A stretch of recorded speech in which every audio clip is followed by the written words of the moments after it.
ভাইয়াপুরা আমরা অলরেডি উদ্ভিদ টিস্যু নিয়ে অনেক কিছু জেনে ফেলছি। তো উদ্ভিদের যেহেতু টিস্যু আছে, প্রাণীরও তাদের টিস্যু থাকবে। অর্থাৎ এককোষী জীব যারা না, অর্থাৎ যারা বহুকোষী জীব, বহুকোষী জীবের অনেকগুলা কোষ মিলে তারা টিস্যু তৈরি করার চেষ্টা করে।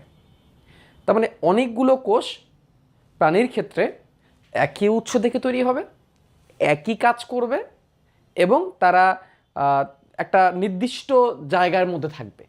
এরকম বৈশিষ্ট্য থাকলে তখন সেগুলোকে আমরা বলবো টিস্যু, এবং সেটা প্রাণীর ক্ষেত্রে হলে প্রাণী টিস্যু। তাহলে এখানে আমাদের প্রথমে যে কথাটা প্রাণী টিস্যু পড়তে গেলে আমাদের মাথায় আনতে হবে সেটা হচ্ছে প্রাণী মাত্রই বহুকোষী। প্রাণী মাত্রই বহুকোষী। নির্দিষ্ট কয়েকটা পর্ব ছাড়া মোটামুটি সব প্রাণীরাই একসাথে তাদের অনেকগুলো কোষ মিলে টিস্যু তৈরি করে। যেমন একটা পর্বের নাম বলি, পরিফেরা পর্ব।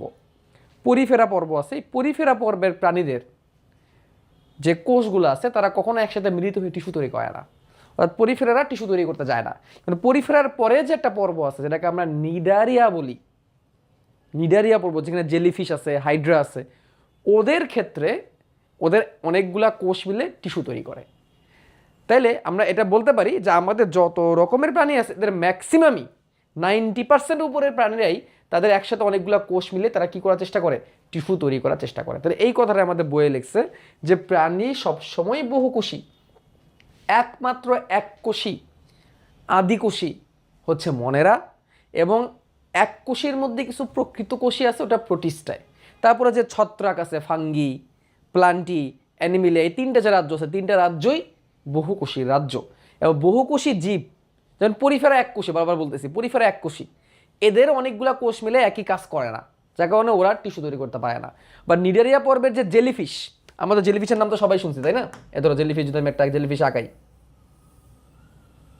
এ ধরো জেলিফিশ আঁকাইলাম আমি, জেলিফিশের অনেক কোর্শিকার মতো থাকে এরকম, যে তারা মুভ করতে পারে। জেলিফিশ, এটা জেলিফিশ। এই জেলিফিশের কিন্তু অনেকগুলা কোষ মিলে টিস্যু গঠন করে। অর্থাৎ যখন অনেকগুলা কোষ মিলে একটা নির্দিষ্ট কাজ করে তখন সেটাকে বলা হবে টিস্যু। যেমন জেলিফিশের দেহের বাইরের আবরণ অনেকগুলো কোষ মিলে তৈরি হয়। দেহের বাইরের আবরণ যদি অনেকগুলো কোষ মিলে তৈরি করছে তো ওটা আবরণী টিস্যু, রাইট? তো এরকম অনেকগুলো কোষ মিলে যখন একই কাজ করে তখন সেটাকে টিস্যু বলে। তো টিস্যু কী হয়? একগুচ্ছ কোষ। টিস্যু কি? আবার একই কথা, একগুচ্ছ কোষ। তাহলে যদি প্রশ্ন করি হোয়াট ইজ টিস্যু, টিস্যু কি, সবার আগে উত্তর আসবে একগুচ্ছ কোষ, মানে একসাথে অনেকগুলা কোষ, একগুচ্ছ কোষ, তারা একই উৎস থেকে তৈরি। আমি এই কথাটা আবার লিখতেছি, উদ্ভিদ টিস্যুতে আমরা যেরকম পড়ছি আমি এখানে আবার লিখতেছি, একই উৎস থেকে তারা তৈরি এবং তারা একই কাজ করে। অর্থাৎ যারা টিস্যু, ওই টিস্যুটা সবাই মিলে একটা কাজই করবে, অর্থাৎ ওই টিস্যুর যত কোষ আছে সবাই মিলে একই কাজই করবে। এখন তাহলে আমরা বহুকোষী জীবের সূচনাটা কেমন হয় সেটা আমরা একটু চিন্তা করি। ধরো এই হচ্ছে একটা শুক্রাণু মিলিত হলো একটা ডিম্বাণুর সাথে, শুক্রাণু ডিম্বাণু মিলিত হয়ে তৈরি করলো একটা কোষ যার নাম হচ্ছে জাইগট। জাইগোট কয়টা কোষ? একটা কোষ, এটার নাম হচ্ছে কি? জাইগোট। এটা তো অলরেডি আমরা জানছি, এগুলো সম্পর্কে আমরা প্রথম ক্লাসগুলোতে অলরেডি জানছি। যারা আমার এই পড়াগুলো ভালো করে বুঝতে চাও তাহলে আমার এই সিরিজের প্রথম ক্লাসগুলো করে আসো। এই যে আমার জীবকোষের টিস্যুর প্রথম ক্লাসগুলো করলে তুমি আরও ভালো করে বুঝতে পারবো আমার পড়াগুলো। অ্যান্ড অ্যাগেইন আমি কিন্তু অনেক পড়ার গভীরে ঢুকি, সো এটা আগে থেকে একটু বলে রাখলাম। হ্যাঁ, তাহলে এক কোষে জাইগোট। এখন জাইগোট কি হবে? জাইগোট এখন বিভাজিত হতে থাকবে, একটা কোষ থেকে দুটা কোষ হবে, দুটা থেকে চারটা হবে, চারটা হইতে হইতে হইতে হইতে হইতে হইতে এটা মাইটোসিস প্রক্রিয়ায় বিভাজিত হইতে একটা থেকে দুইটা, দুইটা থেকে চারটা কোষ হইলো, এরকম বাড়তে বাড়তে এগুলো কি? এগুলো মাইটোসিস কোষ বিভাজন। এগুলো কি কোষ বিভাজন? মাইটোসিস কোষ বিভাজন। কোষ বিভাজন মানে কি? কোষের বিভাজন, একটা থেকে বেশি হওয়া, একটা থেকে দুটা, দুটা থেকে চারটা, এরকম বাড়তে থাকে, এটাকে বলে কোষ বিভাজন। কোষ বিভাজন হয় বলেই তো একটা গাছ বড় হয়, একটা প্রাণী বড় হয়, আমরা ছোট থেকে বড় হচ্ছে, একটা গাছ ছোট থেকে বড় হচ্ছে কোষ বিভাজনের কারণে। তো এই বিভাজনটাকে বলা হয় মাইটোসিস বিভাজন, যেখানে একটা কোষ থেকে দুটা কোষ তৈরি হয়। যদি একটা থেকে চারটা তৈরি হয় ওটাকে বলা হয় মিওসিস। বাট ওটা দিয়ে দেহ বড় হয় না, ওটা দিয়ে শুক্রমণ্ডীমণ্ড তৈরি হয়। এগুলা আমরা পরে জানবো এগুলো সম্পর্কে কোষ বিভাজন চ্যাপ্টারে। তো এভাবে হইতে হইতে হইতে হইতে একটা সময় এটা একটা ভ্রূণে পরিণত হয়। কিসে পরিণত হয়? ভ্রূণে পরিণত হয়। তাহলে শুক্রমণ্ডীমণ্ড মিলিত হয়ে জাইগোট তৈরি করলো, জাইগোট একটা দুটো চারটা আটটা এভাবে বাড়তে বাড়তে বাড়তে বাড়তে একটা কোষপিণ্ড হয়ে একটা আকৃতি ধারণ করলো, যে আকৃতির নাম হলো ভ্রূণ। তারপর ভ্রূণ দেখতে দেখো কেমন হয়? মানুষের ভ্রূণ দেখতে প্রাথমিক পর্যায়ে এরকম হয় দেখতে, এটা মানুষের ভ্রূণ, হ্যাঁ। এই যে তার ব্রেন তৈরি হয়, তার স্পাইনাল কর্ড তৈরি হয়, এই যে তার নটোকট, এরকম অনেক কিছু তৈরি হয়। তারপরে এইখানে এরকম থাকে, মাছের ক্ষেত্রেও থাকে, সবারই মোটামুটি ভ্রূণের স্ট্রাকচার এরকমই। এরকম একটা ছবি আমরা কিন্তু অনেক সময় ইন্টারনেটে দেখি, যেটাকে আমরা ভ্রূণ বলি। এটা হচ্ছে সেই ভ্রূণ। এই ভ্রূণ থেকে আস্তে আস্তে আস্তে আস্তে অন্যান্য অঙ্গ প্রত্যঙ্গ তৈরি হবে। তো এই যে ভ্রূণ যে তৈরি হয়েছে, এই ভ্রূণে কি আছে? অসংখ্য কোষ আছে। ভ্রূণে কি আছে? অসংখ্য কোষ। এই ভ্রূণে কি আছে? অসংখ্য কোষ। এই অসংখ্য কোষ আবার কি হতে থাকবে? মাইটোসিস প্রক্রিয়ায় ভাগ হইতে থাকবে, ভাগ হয়ে আরও বাড়তে থাকবে, দেহটা আরও বড় হইতে থাকবে। এইভাবে আস্তে আস্তে আস্তে আস্তে আস্তে আস্তে কি তৈরি হবে? অঙ্গ তৈরি হবে, তারপর তন্ত্র তৈরি হবে, এভাবে করে আস্তে আস্তে বাড়তে থাকবে। এভাবেই তো বাড়তে থাকে। অনেকগুলো কোষ তৈরি, এক একটা কোষ এক একটা কাজ করে, এবং এভাবে করে আমাদের দেহের অঙ্গ প্রত্যঙ্গ তৈরি হয়েছে। আমরা বড় ক্লাসে যখন উঠবো যেগুলো নিয়ে আমরা আরও বেশি জানবো। তো আমাদের এই যে হাত পা যা কিছু তৈরি হয়েছে, এগুলো কিন্তু একটা সময় ভ্রূণেই ছিল। এই ভ্রূণ থেকেই তো আমরা, ভ্রূণ থেকে আস্তে আস্তে হাত পা, মস্তিষ্ক, ব্রেন, হার্ট, কিডনি, বিভিন্ন অঙ্গ প্রত্যঙ্গ এভাবেই তো তৈরি হয়েছে। অঙ্গ কি? অর্গান। আমাদের যে অঙ্গ, চোখ একটা অঙ্গ, কান একটা অঙ্গ, ব্রেন অঙ্গ, হার্ট অঙ্গ, কিডনি অঙ্গ, এইগুলোই তো অঙ্গ। আর অনেকগুলো অঙ্গ মিলে তৈরি হয় তন্ত্র। অনেকগুলো অঙ্গ মিলে তৈরি হয় কি? তন্ত্র। তাহলে আমরা সিরিয়ালটা এভাবে আসতে পারি যে কোষ সব কিছুর একক, অনেকগুলো কোষ মিলে কি তৈরি হয়? টিস্যু। একসাথে অনেক টিস্যু মিলে কি তৈরি করে? একই রকমের অনেকগুলো টিস্যু মিলে কি তৈরি করে? অঙ্গ। অর্থাৎ একই রকমের অনেকগুলো টিস্যু মিলে কি তৈরি করে? অঙ্গ। অনেকগুলো অঙ্গ মিলে তৈরি হয় কি? তন্ত্র। আর তন্ত্র দিয়ে তৈরি হয় একটি দেহ। তন্ত্র দিয়ে তৈরি হয় একটি দেহ। তাহলে তন্ত্র জিনিসটা কি? যেন আমরা বলি না পরিপাক তন্ত্র, এটাও আমাদের থাকবে আলোচনার মধ্যে, এই চ্যাপ্টারে আছে। পরিপাক তন্ত্র, পরিপাক তন্ত্রে কি আছে? মুখ আছে, দাঁত আছে, লালা আছে, জিহ্বা আছে, আমাদের যে অন্ননালী আছে, পাকস্থলী আছে, ক্ষুদ্রান্ত্র, বৃহদান্ত্র, পায়ু, অনেকগুলো অঙ্গ, ইভেন লিভার, অগ্নাশয়, এই সব কিছু মিলে একটা তন্ত্র। অর্থাৎ অনেকগুলো অঙ্গ মিলে একটা তন্ত্র, যারা একটা কাজই করে, যেটা কি? পরিপাক। তাহলে পরিপাক তন্ত্র শুধু পরিপাকই করবে। তেমনি শ্বসনতন্ত্র হইতে পারে, যেটাতে আমরা প্রশ্বাস নিঃশ্বাস নেই, নাক, নাসাগোলবিল, তারপরে শ্বাসনালী, ট্রাকিয়া, তারপরে ফুসফুস, তারপরে নিচে একটা পর্দা আছে এখানে, যেটা প্রশ্বাস নিঃশ্বাসের সময় এরকম আপ ডাউন করে, এটাকে ডায়াফ্রাম বলে, মধ্যচ্ছদা, আমরা ফিউচারে জানবো। এগুলো হচ্ছে শ্বসনতন্ত্র। তেমনি রেচনতন্ত্র আছে, এখানে কিডনি আছে, আমাদের মূত্র রাখার থলি আছে, মূত্রনালী আছে, এগুলো মিলে হয় রেচনতন্ত্র। রেচন মানে কি? ময়লা বের করে দেওয়া দেহ থেকে, আমরা যে প্রস্রাব করি, এটা রেচনতন্ত্র কন্ট্রোল করে। তারপর আছে স্নায়ুতন্ত্র। স্নায়ুতন্ত্রের মধ্যে কি আছে? আমাদের ব্রেন আছে, আমাদের মেরুদণ্ডের ভিতর দিয়ে চলে গেছে স্পাইনাল কর্ড, হয় না? স্পাইনাল কর্ড ভেঙে গেলে মানুষ মারা যায় বা প্যারালাইসিস হয়ে যায়, এগুলো স্নায়ুতন্ত্র। এই যে আমাকে খুঁচা দিলে যে আমি ব্যথা পাই, এটা কেমনে বুঝি? স্নায়ুর মাধ্যমে বুঝি। স্নায়ু সারা দেহের মধ্যে ছড়ায় আছে, এগুলো স্নায়ুতন্ত্র। তো এরকম তন্ত্র, অনেকগুলো তন্ত্র দিয়ে আমাদের দেহ তৈরি। কী কী তন্ত্র? ধরো শ্বসনতন্ত্র, রেচনতন্ত্র, রক্ত সংবহন তন্ত্র, পরিপাকতন্ত্র, জননতন্ত্র, ত্বকীয় তন্ত্র, এরকম অনেকগুলো তন্ত্র মিলে আমাদের একটা দেহ তৈরি। তন্ত্র কেমনে তৈরি হয়েছে? অনেকগুলো অঙ্গ মিলে তৈরি হয়েছে। অঙ্গ কেমনে তৈরি হয়েছে? অনেক রকমের টিস্যু দিয়ে তৈরি হয়েছে। টিস্যু কেমনে তৈরি হয়েছে? একই রকমের অনেকগুলো কোষ দিয়ে তৈরি হয়েছে। এইভাবে আমাদের দেহ তৈরি। তাহলে এই কথাগুলোই ভাই এইখানে আমাদের বলছে যে জাইগোট মাইটোসিস পদ্ধতিতে বিভাজিত হয়ে একটি ভ্রূণ তৈরি করে। এবার এই ভ্রূণ থেকে নানান কোষ তৈরি হয় এবং দেহের সকল অঙ্গ গঠন করে থাকে। তো এই কথাগুলো ভাই আমি কোত্থেকে পাইছি? এই কথাগুলো আমরা পাইছি হচ্ছে আমাদের বই থেকে, হ্যাঁ, বইয়ের থেকে। বইয়ে আরও কিছু কথা লেখা আছে, আমরা সেগুলোয় আসবো। দেখো, এই অঙ্গগুলো গঠনের সময় প্রতিটার গঠন আলাদা থাকে, আলাদা টিস্যুর কারণে। তাহলে এক একটা অঙ্গ দেখো এক এক রকম। যেমন আমি যদি কিডনির কথা বলি, কিডনি দেখতে যে এরকম শিমের বিচির মতো, হ্যাঁ, কিডনি থেকে এরকম ইউরেটার বের হয়ে আসে মূত্র নিয়ে, কিডনি দেখতে এরকম শিমের বিচির মতো। তারপর যদি আমি হার্টের কথা বলি, হার্ট দেখতে কেমন? হার্ট দেখতে এরকম, হার্ট থেকে এরকম মহাধমনী বের হয়ে আসে। তারপর হার্টের মধ্যে এরকম অনেক শিরাধমনী বের হয় হার্ট থেকে ঢুকে।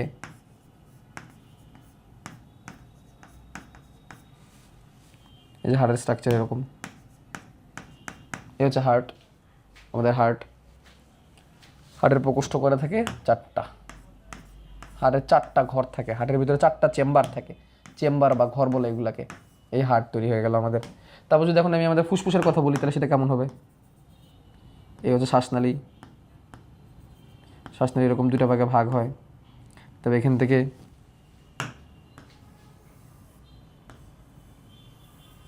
তৈরি হয় 2টা ফুসফুস। দেখো, তাহলে এখানে অনেকগুলো অঙ্গ আমি আঁকাইলাম, এক একটা অঙ্গ দেখতে এক এক রকম, ঠিক আছে। তারপর ধরো আমাদের ব্রেন, এটা আবার তো আরেক রকম স্ট্রাকচার।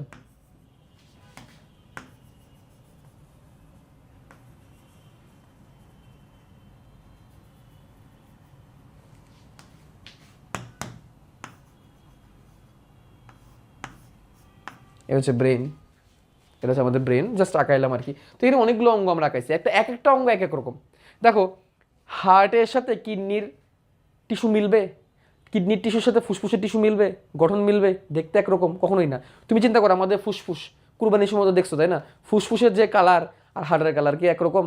জায়গা আমরা মুরগির বিসমিল্লা বলি অনেক সময়, ওটার কালার আর কলিজার কালার কি একরকম? কলিজা মানে কি লিভার, আছে লিভারটাও আঁকাই, কলিজা বা লিভার, এই যে আমরা যেটাকে লিভার বলি ওটা হচ্ছে কলিজা, এই হচ্ছে কলিজা। তো কলিজার কালার আর আমাদের ব্রেনের কালার কি একরকম? তাহলে এক একটা জায়গায় এক এক রকমের টিস্যু, তাই এক একটা অঙ্গের গঠন এক এক রকম। তাহলে অঙ্গগুলা গঠনের সময় প্রতিটার গঠন আলাদা হয় কেন? কারণ তারা আলাদা আলাদা টিস্যু দিয়ে তৈরি। ঠিক আছে, তাহলে দেখো এখন এখানে বেশ কিছু কোষ একসাথে নির্দিষ্ট স্থানে অবস্থান করে এবং এরা সমষ্টিগতভাবে একটি কাজ সম্পাদনে নিয়োজিত থাকে, এবং এই টিস্যুগুচ্ছকে, এই কোষগুচ্ছকে বলা হয় টিস্যু। এই হচ্ছে প্রাণী টিস্যুর সংজ্ঞা। দেখো উদ্ভিদ টিস্যুর সংজ্ঞা, প্রাণী টিস্যুর সংজ্ঞা একই। তাহলে অনেকগুলা কোষ একই জায়গায় অবস্থান করবে এবং তারা সমষ্টিগতভাবে মানে কি একসাথে একটা নির্দিষ্ট কাজ করবে, তখন ওটাকে বলা হবে টিস্যু। অর্থাৎ তারা একসাথে মিলিত হয়ে যা করবে ওটা তাদের কাজ হবে। এরকম অনেকগুলো টিস্যু মিলে তৈরি হয় অঙ্গ। তাহলে এক একটা অঙ্গ তৈরি হয় এমন অনেকগুলো টিস্যু, তার মানে কখনো এটা ভাববা না যে একই রকমের অনেকগুলো টিস্যু দিয়ে একটা অঙ্গ তৈরি হয়ে গেছে, এরকম না কিন্তু ব্যাপারটা। অনেকগুলা বিভিন্ন রকমের টিস্যু মিলে একটা অঙ্গ তৈরি হয়। ঠিক আছে, আর টিস্যু নিয়ে আলোচনা করাকে বলা হয় হিস্টোলজি বা টিস্যু বিজ্ঞান। এটা প্রথম অধ্যায়ে আলোচনা করছে। তো টিস্যু নিয়ে আলোচনা করাকে বলা হয় টিস্যু তত্ত্ব, আর টিস্যুকে বলা হয় হিস্টো। হিস্টো শব্দটা বুঝবা টিস্যু। তাহলে এটা কিন্তু এমসিকিউর জন্য লাগবে এবং এটা কিন্তু প্রথম অধ্যায়েও কিন্তু ছিল যে টিস্যু নিয়ে আলোচনা করা হয় বায়োলজি যে শাখায় বা বিজ্ঞানের যে শাখায় টিস্যু নিয়ে আলোচনা করা হয় তাকে বলা হিস্টোলজি বা টিস্যু বিজ্ঞান। এখন দেখো আমরা সরাসরি টিস্যুর শ্রেণী বিভাগে চলে গেছি। এখন আমরা যদি মেন বইয়ে যাই, মেন বইয়ে গেলে দেখতে পারবো প্রথম দিকে এই যে প্রাণী টিস্যু যেখান থেকে শুরু হয়েছে এখানে অনেকগুলো কথা বলছে, মানে এই কথাগুলো আমরা পড়ে ফেলছি যে বহুকোষী প্রাণীদের একত্রে অনেকগুলো কোষ থাকে, একই ভ্রূণীয় কোষ থেকে এরা উৎপন্ন হয় এবং এক বা একাধিক ধরনের কিছু সংখ্যক জীবকোষ কোনো নির্দিষ্ট স্থানে অবস্থান করে সমষ্টিগতভাবে কাজে নিয়োজিত থাকলে ওই কোষগুলোকে টিস্যু বলে। এটাই তো আমরা মাত্র দেখলাম, ওই টিস্যু মিলেই টিস্যুতন্ত্র তৈরি হয়। টিস্যুতন্ত্র বলতে এটা আবার ওই যে অনেকগুলো অঙ্গের তন্ত্র না। তাহলে এখানে একটা কথা বলছে একই ভ্রূণীয় কোষ থেকে উৎপন্ন হয়। একই ভ্রূণীয় কোষ মানে ওই যে ভ্রূণ দেখাইছিলাম, ওই ভ্রূণ থেকেই সবার সৃষ্টি, ওই ভ্রূণ থেকেই সকল কোষের ভাগ বাটোয়ারা হয়ে গেছে। একটা ভ্রূণ তৈরি হয়েছে প্রথমে একটা ভ্রূণ তৈরি হয়েছে, ভ্রূণটা তৈরি হওয়ার পরে ভাগ বাটোয়ারা হয়ে গেছে যে কোনটা কি হবে। এর মানে কি, মানে বুঝে দিচ্ছি এই যে ভ্রূণটা যে তৈরি হয়েছে এই ভ্রূণ থেকেই ভাগ বাটোয়ারা হয়ে গেছে যে তুমি এই জিনিস বানাবা, আমি এই জিনিস বানাবো, আমি এই জিনিস বানাবো। অর্থাৎ ভ্রূণের কোষগুলাই ভাগ বাটোয়ারা হয়ে, তোরা ভ্রূণের মধ্যে 3টা লেয়ার থাকে। এটা আরও একটু গভীর আলোচনা। ভ্রূণের ম্যাক্সিমাম ক্ষেত্রে ভ্রূণের 3টা লেয়ার থাকে, 2টা লেয়ারও থাকতে পারে, তবে 3টা লেয়ার থাকে। তো 3টা লেয়ারের ক্ষেত্রে এক একটা লেয়ার মানে কি কোষ, এক একটা লেয়ার এক একটা অঙ্গ তৈরি করে, এক একটা লেয়ার এক একটা অঙ্গ তৈরি করে। এটাই বলছে যে ভাগ বাটোয়ারা হয়ে যায়। এটা একটু অনেক অ্যাডভান্স আলোচনা। আমি আগেও টুডেনে তোমাদের সাথে একটু কথাবার্তা বলছি যে ভ্রূণের 3টা স্তর থাকে, একটা ভ্রূণের 3টা স্তর থাকে। এই 3টা স্তরে থাকে 3 রকমের কোষ এবং এরাই পরবর্তীতে অন্যান্য অঙ্গ প্রত্যঙ্গ তৈরি করা শুরু করে। যে অঙ্গ তৈরি করে তাকে অন্য কেউ ইন্টারফেয়ার করে না, যেই কোষ তৈরি করে তাকে অন্য কেউ ইন্টারফেয়ার করে না। অর্থাৎ স্বাধীনভাবে তারা নিজেদের মতো করে নিজেরা কোষ তৈরি করে আমাদের দেহটাকে তৈরি করে। ঠিক আছে, তো যাই বলেছিলাম একটি টিস্যুর কোষগুচ্ছগুলোর উৎপত্তি, কাজ এবং গঠন একই ধরনের হয়। যে কথা একটু আগে বলছি যে টিস্যুর একই জায়গা থেকে তারা তৈরি, একই ধরনের কাজ তারা করে। টিস্যু নিয়ে আলোচনাকে টিস্যু তত্ত্ব বা হিস্টোলজি বলে। কোষ এবং টিস্যুর মধ্যে পার্থক্য খুবই নির্দিষ্ট। কোষ হচ্ছে টিস্যুর গঠনগত ও কার্যকরী একক, অর্থাৎ কোষ হচ্ছে টিস্যুর গঠনগত ও কার্যকরী একক। মানে কি, টিস্যু তৈরি হয়েছে কোষ দিয়ে, এটাই বুঝাইছে যে কোষ দিয়েই টিস্যুর গঠন হয়েছে এবং কোষগুলো অ্যাকচুয়ালি মেন কাজগুলো করে। তাহলে মেন জিনিস কিন্তু কোষ। আমরা আগেও জেনেছি কোষকে জীবদেহের গঠনিক একক বলা হয়, কার্যকরী একক বলা হয়। তার মানে কি, কোষই মেন কাজগুলো করতেছে, মানে অনেকগুলো কোষ মিলে একই কাজ করার কারণে ওই একগুচ্ছ কোষকে টিস্যু বলতেছে। পাশাপাশি যদি 2 রকমের টিস্যু থাকে, তাহলে ধরো পাশাপাশি 2 রকমের টিস্যু আছে এ আর বি, তাহলে এ যা করবে বি অন্য কাজ করবে, এর কাজ বি করবে না। ঠিক আছে, ওকে। যেমন লোহিত রক্তকণিকা, শ্বেত রক্তকণিকা, অনুচক্রিকা, এগুলো কি? এগুলো হচ্ছে রক্তের কণিকা। রক্তের কণিকা আমরা শুনি না অনেক সময় যে রক্ত তো লাল, বা রক্তের মধ্যে ছোটো ছোটো কোষ থাকে, যেগুলো রক্তের কণিকা বলে। তো এগুলো সেই রক্তের কণিকা। রক্তে 3 রকমের কণিকা আছে। একটা হচ্ছে লাল রক্তকণিকা, এটা কারণ রক্তের রং লাল হয়েছে। আরেকটা হচ্ছে সাদা রক্তকণিকা বা শ্বেত রক্তকণিকা, এটা আসলে কোনো রং নাই, এরা রোগ প্রতিরোধ করে, আমাদের দেহে কোনো জীবাণু ঢুকলে জীবাণুকে মারে। আরেকটা হচ্ছে অনুচক্রিকা, আমাদের দেহে কোনো জায়গায় কেটে গেলে ওই জায়গায় রক্ত জমাট বাঁধতে হেল্প করে, যাতে করে রক্তপাত কমে যায়। এগুলো হচ্ছে রক্তের কোষ। আবার এরা একসাথে মিলে রক্তের মধ্যে বাস করতেছে, রক্তরসের মধ্যে বাস করতেছে। কারণ আমরা জানি রক্তের মধ্যে কি আছে, রক্তরস আর রক্তকণিকা। তাহলে এগুলো হচ্ছে রক্তের কণিকা, আর তারা থাকতেছে কোথাও রক্তরসে। এই সব কিছুকে একসাথে মিলে আমরা বলছি তরল যোজক টিস্যু। কারণ রক্ত কেমন তরল প্রকৃতির, যোজক কেমন কি, কারণ সারা দেহের মধ্যে থেকে তারা একটা যোগাযোগ রক্ষা করতেছে। কারণ 1 ফোঁটা রক্ত সারা দেহ ঘুরে আবার হার্টে আসতে মাত্র 1 মিনিট সময় লাগে। আমাদের হার্ট থেকে যে রক্তগুলো বের হয়ে যায় এরা 1 মিনিটের মধ্যে সারা দেহ ঘুরে আবার হার্টে চলে আসে, তাই কি সারা দেহের মধ্যে একটা যোগাযোগ রক্ষা করতেছে। ঠিক আছে, তরল যোজক টিস্যু রক্ত দেহের বিভিন্ন প্রয়োজনীয় শারীরবৃত্ত কাজে অংশ নেয়। তো এইখানে এটাই বলছে যে কিভাবে টিস্যু তৈরি হয়। তার মানে কি রক্তের অনেকগুলো কোষ আছে, অনেকগুলো কোষ আর রক্তের রস মিলে রক্ত টিস্যুটা তৈরি, রক্ত একটা টিস্যু। ভাবলে অবাক লাগে না? আমরা টিস্যু বলতে কী ভাবে, আমরা টিস্যু বলতে ভাবি হচ্ছে এই যে আমাদের মাসেল, এগুলো হচ্ছে টিস্যু। তারপর কিডনির মধ্যে থাকবে টিস্যু, হাড়ে থাকবে টিস্যু, তারপর রক্তও টিস্যু। কেন রক্ত টিস্যু? কারণ রক্ত তরল, ঠিক আছে ফাইন, কোনো সমস্যা নাই, রক্ত তরল, মানে সেই তরলের মধ্যে তো 3 ধরনের কোষ আছে, যে 3 ধরনের কোষ মিলে রক্তের তৈরি করছে, রক্তের কোষ তৈরি, রক্ত তৈরি করছে। তাহলে এবং এক একটার এক এক কাজ, লোহিত রক্তকণিকার একটা কাজ আছে, শ্বেত রক্তকণিকার একটা কাজ আছে, অনুচক্রিকার একটা কাজ আছে, সবগুলা মিলে আবার রক্তের আবার আলাদা কাজ আছে। তো এই জিনিসটাকে ভালো করে বোঝানোর জন্য আমার ইউটিউব চ্যানেলে একটা সুন্দর ভিডিও আছে, যে ভিডিও দেখলে তোমরা আরও ভালো করে তোমরা বুঝতে পারবা। হ্যাঁ, আমার যে হাসান শব্দ ইউটিউব চ্যানেল আছে, হাসান শব্দ ইউটিউব চ্যানেলে চলে গেলে তুমি এটা ভালো করে বুঝতে পারবা। তো হাসান শব্দ ইউটিউব চ্যানেলে যাওয়ার জন্য আমি সিস্টেমটা তোমরা তো হাসান শব্দ ইউটিউব চ্যানেল থেকে আলটিমেটলি তোমরা কাজ করতেছো, ঠিক আছে, ক্লাসগুলো করতেছো। দেখো এই যে তোমরা এই যে হাসনাত শুভ্র ইউটিউব চ্যানেলে চলে যাবা, এই যে হাসনাত শুভ্র ইউটিউব চ্যানেল। তো হাসনাত শুভ্র ইউটিউব চ্যানেলের মধ্যে প্লেলিস্ট আছে একটা, আন্ডার দ্য মাইক্রোস্কোপ। এই প্লেলিস্টটা খুঁজতে হবে আমাদের, আন্ডার দ্য মাইক্রোস্কোপ, এই যে আন্ডার দ্য মাইক্রোস্কোপ। তো এইখানে একটা ভিডিও আছে, এই যে মাই ব্লাড স্যাম্পল। আমি আমার নিজের ব্লাড স্যাম্পল দিয়ে দেখাইছি এটা। হ্যাঁ, আমার নিজের ব্লাড দিয়ে, এই দেখো আমার 1 ফোঁটা ব্লাড, দেখো এই যে রক্তের ফোঁটা আমি মাইক্রোস্কোপের মধ্যে রাখছি, দেখছো, মাইক্রোস্কোপের মধ্যে রাখছি। রাখার পর দেখো আমি যখন মাইক্রোস্কোপে চোখ রাখছি তখন দেখো ক্যামেরা দিয়ে কেমন দেখাইছে, আমি এটা ক্যামেরা দিয়ে দেখাইছি। দেখো লাল লাল দানা দানা যেগুলো দেখতো সেগুলো হচ্ছে রক্তের কণিকা। বাট বাইরে থেকে দেখে এগুলো বোঝার উপায় আছে? মাত্র 4x জুম, মাত্র 4x জুম, দেখছো, সরি 10x জুম, মাত্র 10x জুম করে আমি এই যে দেখো এত এত রক্তের কণিকা দেখতেছি। লাল লাল লাল লাল যেগুলো দেখা যাচ্ছে ভাই, এগুলো লাল রক্ত কণিকা। এই দেখো জুম আরও বাড়াইছি, এখন 40x জুম করছি, এই যে লাল রক্ত কণিকা, এই যেগুলো হচ্ছে লাল রক্ত কণিকা, এগুলো লাল রক্ত কণিকা।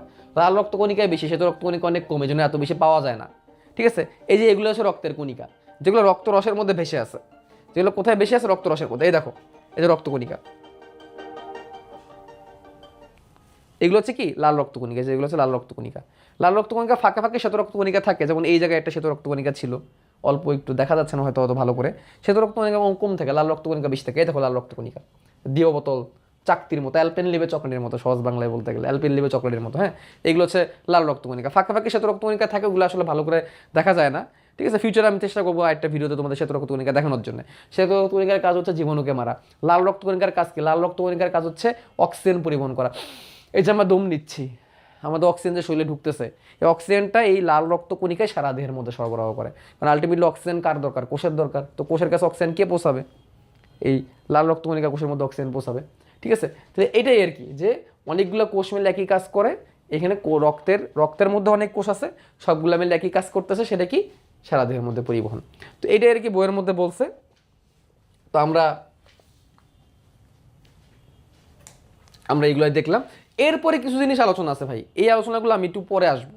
আমরা যখন পরে ফেলবো, আমরা যখন এই টিস্যু পুরোপুরি পরে ফেলবো, পানি টিস্যু, তখন দেখবো এগুলো আমরা নিজেরাই বুঝতেছি। এই জন্য এগুলোতে আমরা একটু যাচ্ছি না, এগুলোতে আমরা পরে আসবো। ঠিক আছে, এগুলোতে আমরা পরে আসবো।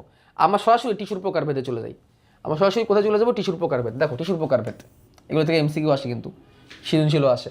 পানি টিস্যু তার গঠনকারী কোষের সংখ্যা, বৈশিষ্ট্য এবং তাদের থেকে কী কী পদার্থ ক্ষরণ হচ্ছে তার উপর ভিত্তি করে 4 ধরনের হয়: আবরণীয় টিস্যু, যোজক টিস্যু, পেশি টিস্যু এবং স্নায়ু টিস্যু। আগের কথা বাদ দাও, খালি এই কথাটুকু মনে রাখো, এত কিছু দরকার নাই, খালি একটা কথাই লাগবে যে টিস্যু কয় রকমের? 4 রকমের। টিস্যু কয় রকমের? 4 রকমের। আবরণী টিস্যু, যোজক টিস্যু, পেশি টিস্যু আর স্নায়ু টিস্যু। তো এখানে যে কথাটা বলছে যে গঠনকারী কোষের সংখ্যা, এটার মানে কি? মানে বুঝাইছে যে আসলে কোষগুলো কতগুলা, মানে টিস্যুটা কতগুলা কোষ দিয়ে তৈরি, তার উপর ভিত্তি করে এই শ্রেণীবিভাগটা করছে। এই শ্রেণীবিভাগটা করার সময় খেয়াল করছে যে কোষের বৈশিষ্ট্যগুলো কেমন। এই শ্রেণীবিভাগ করার সময় আরেকটা জিনিসকে আমলে নেওয়া হয়েছে, সেটা হচ্ছে তাদের থেকে নিঃসৃত পদার্থগুলো কেমন। যেমন কোষ কিন্তু অনেক রকমের রাসায়নিক পদার্থ ক্ষরণ করে, এগুলোর উপর ভিত্তি করে কিন্তু টিস্যুর টাইপ কিন্তু চেঞ্জ হয়। যেমন আমরা হরমোনের নাম শুনছি না, হরমোন বলে না, হরমোনের কারণে আমাদের অনেক বৈশিষ্ট্য নিয়ন্ত্রণ হয়। যেমন ধরো আমার হাতে অনেক লোম, তাই না? অনেকের লোম আরও বড় বড় থাকে, আবার অনেকের শরীরে লোম থাকেই না। এগুলো কিসের কারণে কন্ট্রোল হয়? হরমোন দিয়ে কন্ট্রোল হয়। আমরা বলি না এরকম অনেক সময় শুনতে, যে হরমোনের কারণে থাইরয়েডের সমস্যা হয়। তো হরমোন কি আসলে? হরমোন একটা রস, আমরা এনজাইমের নাম শুনছি না, এনজাইম খাবার পরিপাক করে, আমাদের পেটে যে এনজাইম থাকে খাবার পরিপাক করে, এই এনজাইমগুলো কি রস, তো এই রসগুলো কোথেকে আসে? কোষ থেকেই আসে। তাহলে কোষে রসগুলো বানায়, বানায় কোষ থেকে বের করে, তো এগুলোকেই বলা হয় নিঃসৃত হওয়া, কোষ থেকে নিঃসৃত হওয়া বা ক্ষরণ হওয়া। যখন কোনো জায়গায় ক্ষরণ বা নিঃসরণ শব্দটা পাবা, কোনো জায়গায় যখন ক্ষরণ বা নিঃসরণ শব্দটা পাবা, এটার মধ্যে একটু পার্থক্য আছে ক্ষরণ আর নিঃসরণের মধ্যে, ক্ষরণ আর নিঃসরণের মধ্যে পার্থক্য আছে, বাট আমি সহজ ভাষায় বলি, কোনো কোষ থেকে যখন কোনো তরল পদার্থ বের হয় ওটাকে ক্ষরণ বা নিঃসরণ বলে। একটু পার্থক্য আছে, বাট আপাতত আমরা এইটুকুই জানি। তো আমাদের 4 রকমের টিস্যু আছে, এটা একদম মুখস্থ করে ফেলতে হবে। আবরণী টিস্যু, যোজক টিস্যু, পেশি টিস্যু আর স্নায়ু টিস্যু। ঠিক আছে, 4 রকমের টিস্যু আছে, এগুলো নিয়ে ক্লাসিফিকেশন আছে, অনেক কিছু আছে, আমরা এগুলো জানবো। আমি একদম সুন্দর একটা এই স্লাইডের মধ্যে এত সুন্দর করে সব গুছাই দিছি ভাই, এই স্লাইড পড়লে তোমার কোনো কিছু নিয়ে টেনশন করতে হবে না ইনশাল্লাহ।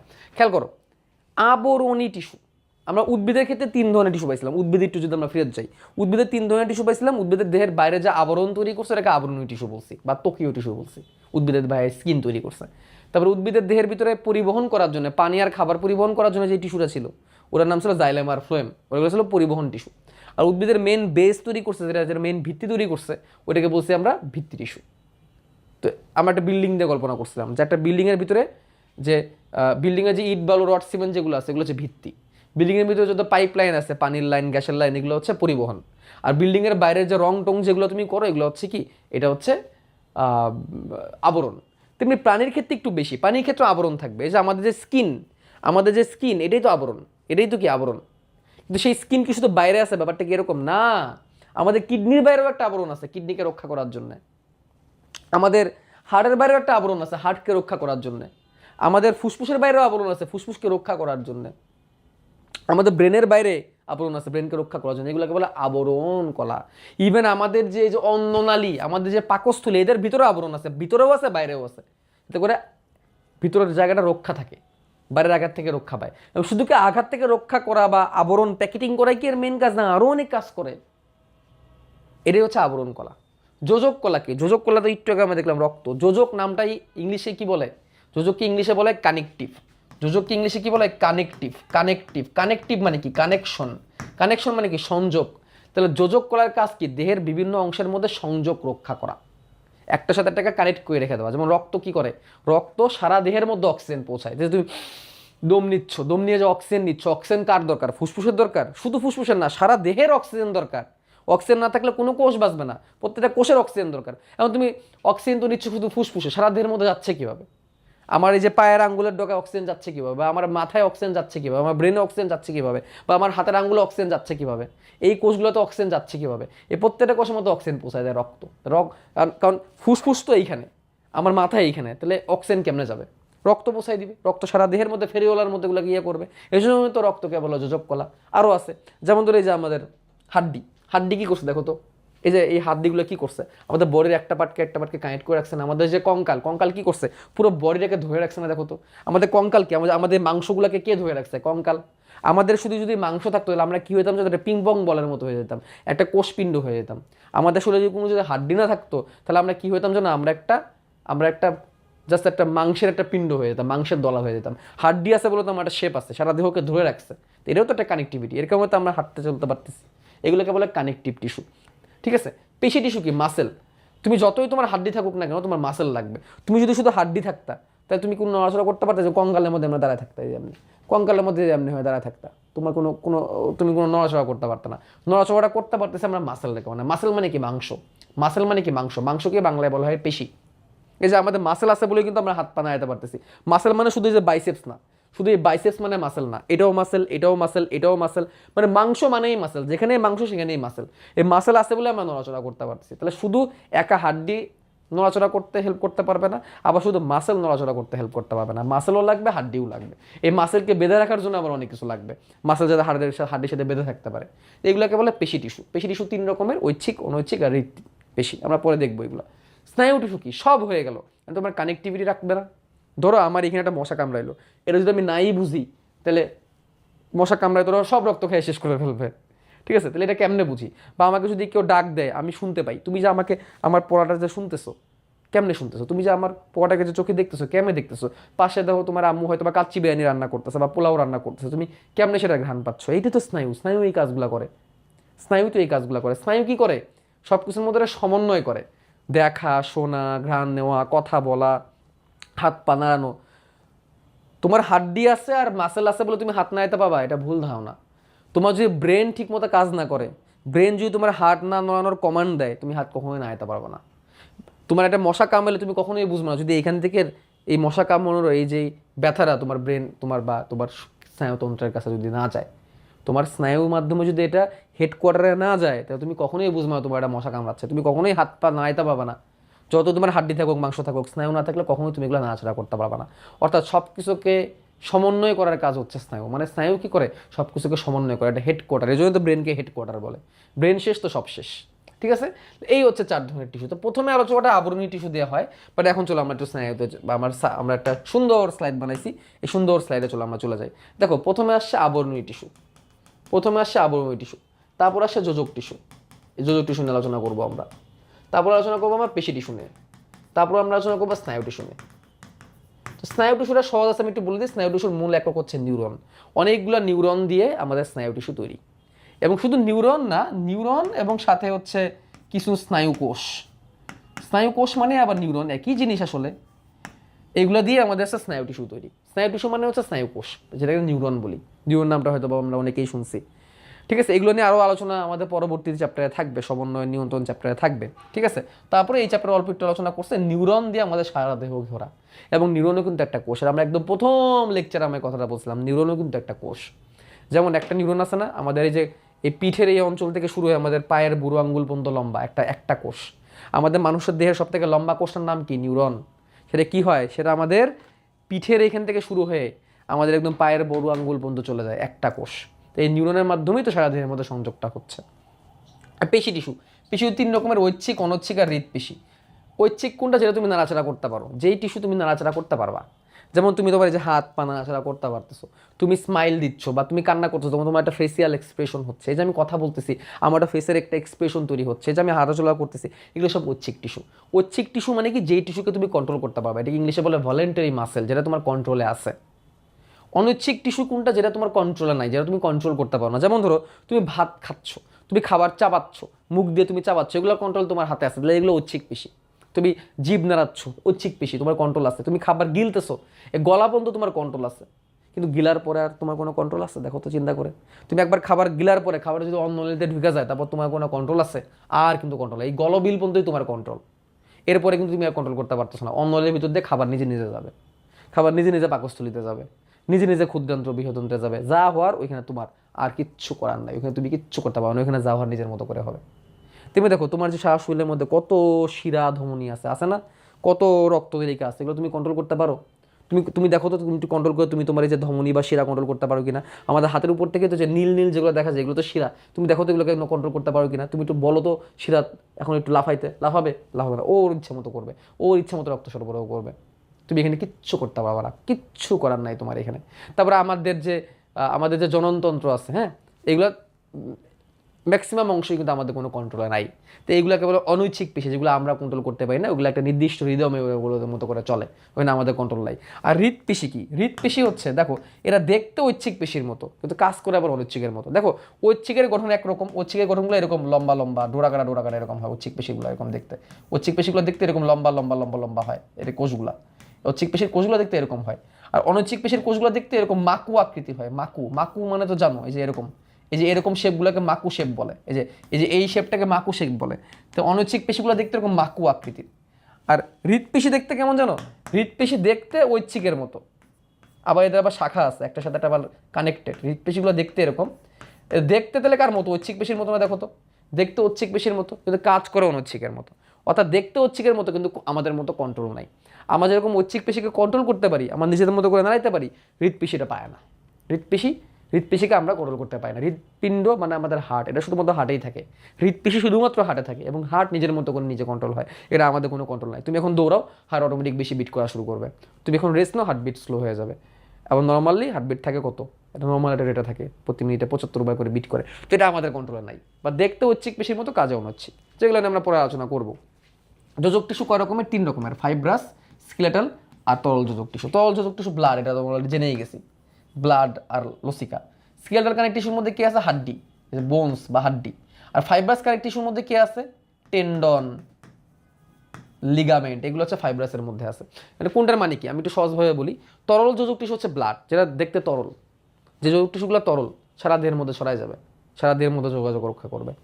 স্কেলেটাল কানেক্ট টিস্যু মানে কি? স্কেলেটাল মানে হচ্ছে কঙ্কাল, স্কেলেটন মানেই তো কঙ্কাল, স্কেলেটনকেই বাংলায় বলে কঙ্কাল। তো স্কেলেটাল কানেক্টিভ টিস্যু মানে কঙ্কাল, সহজ কথা, যেটা আমাদের হাড্ডি গুড্ডিগুলো তৈরি করছে, অস্থিত্ব অস্থি তৈরি করছে। আর ফাইব্রাস কানেক্টিভ টিস্যু কি? হাড্ডিকে মাসেলের সাথে আটকাইতে হবে না।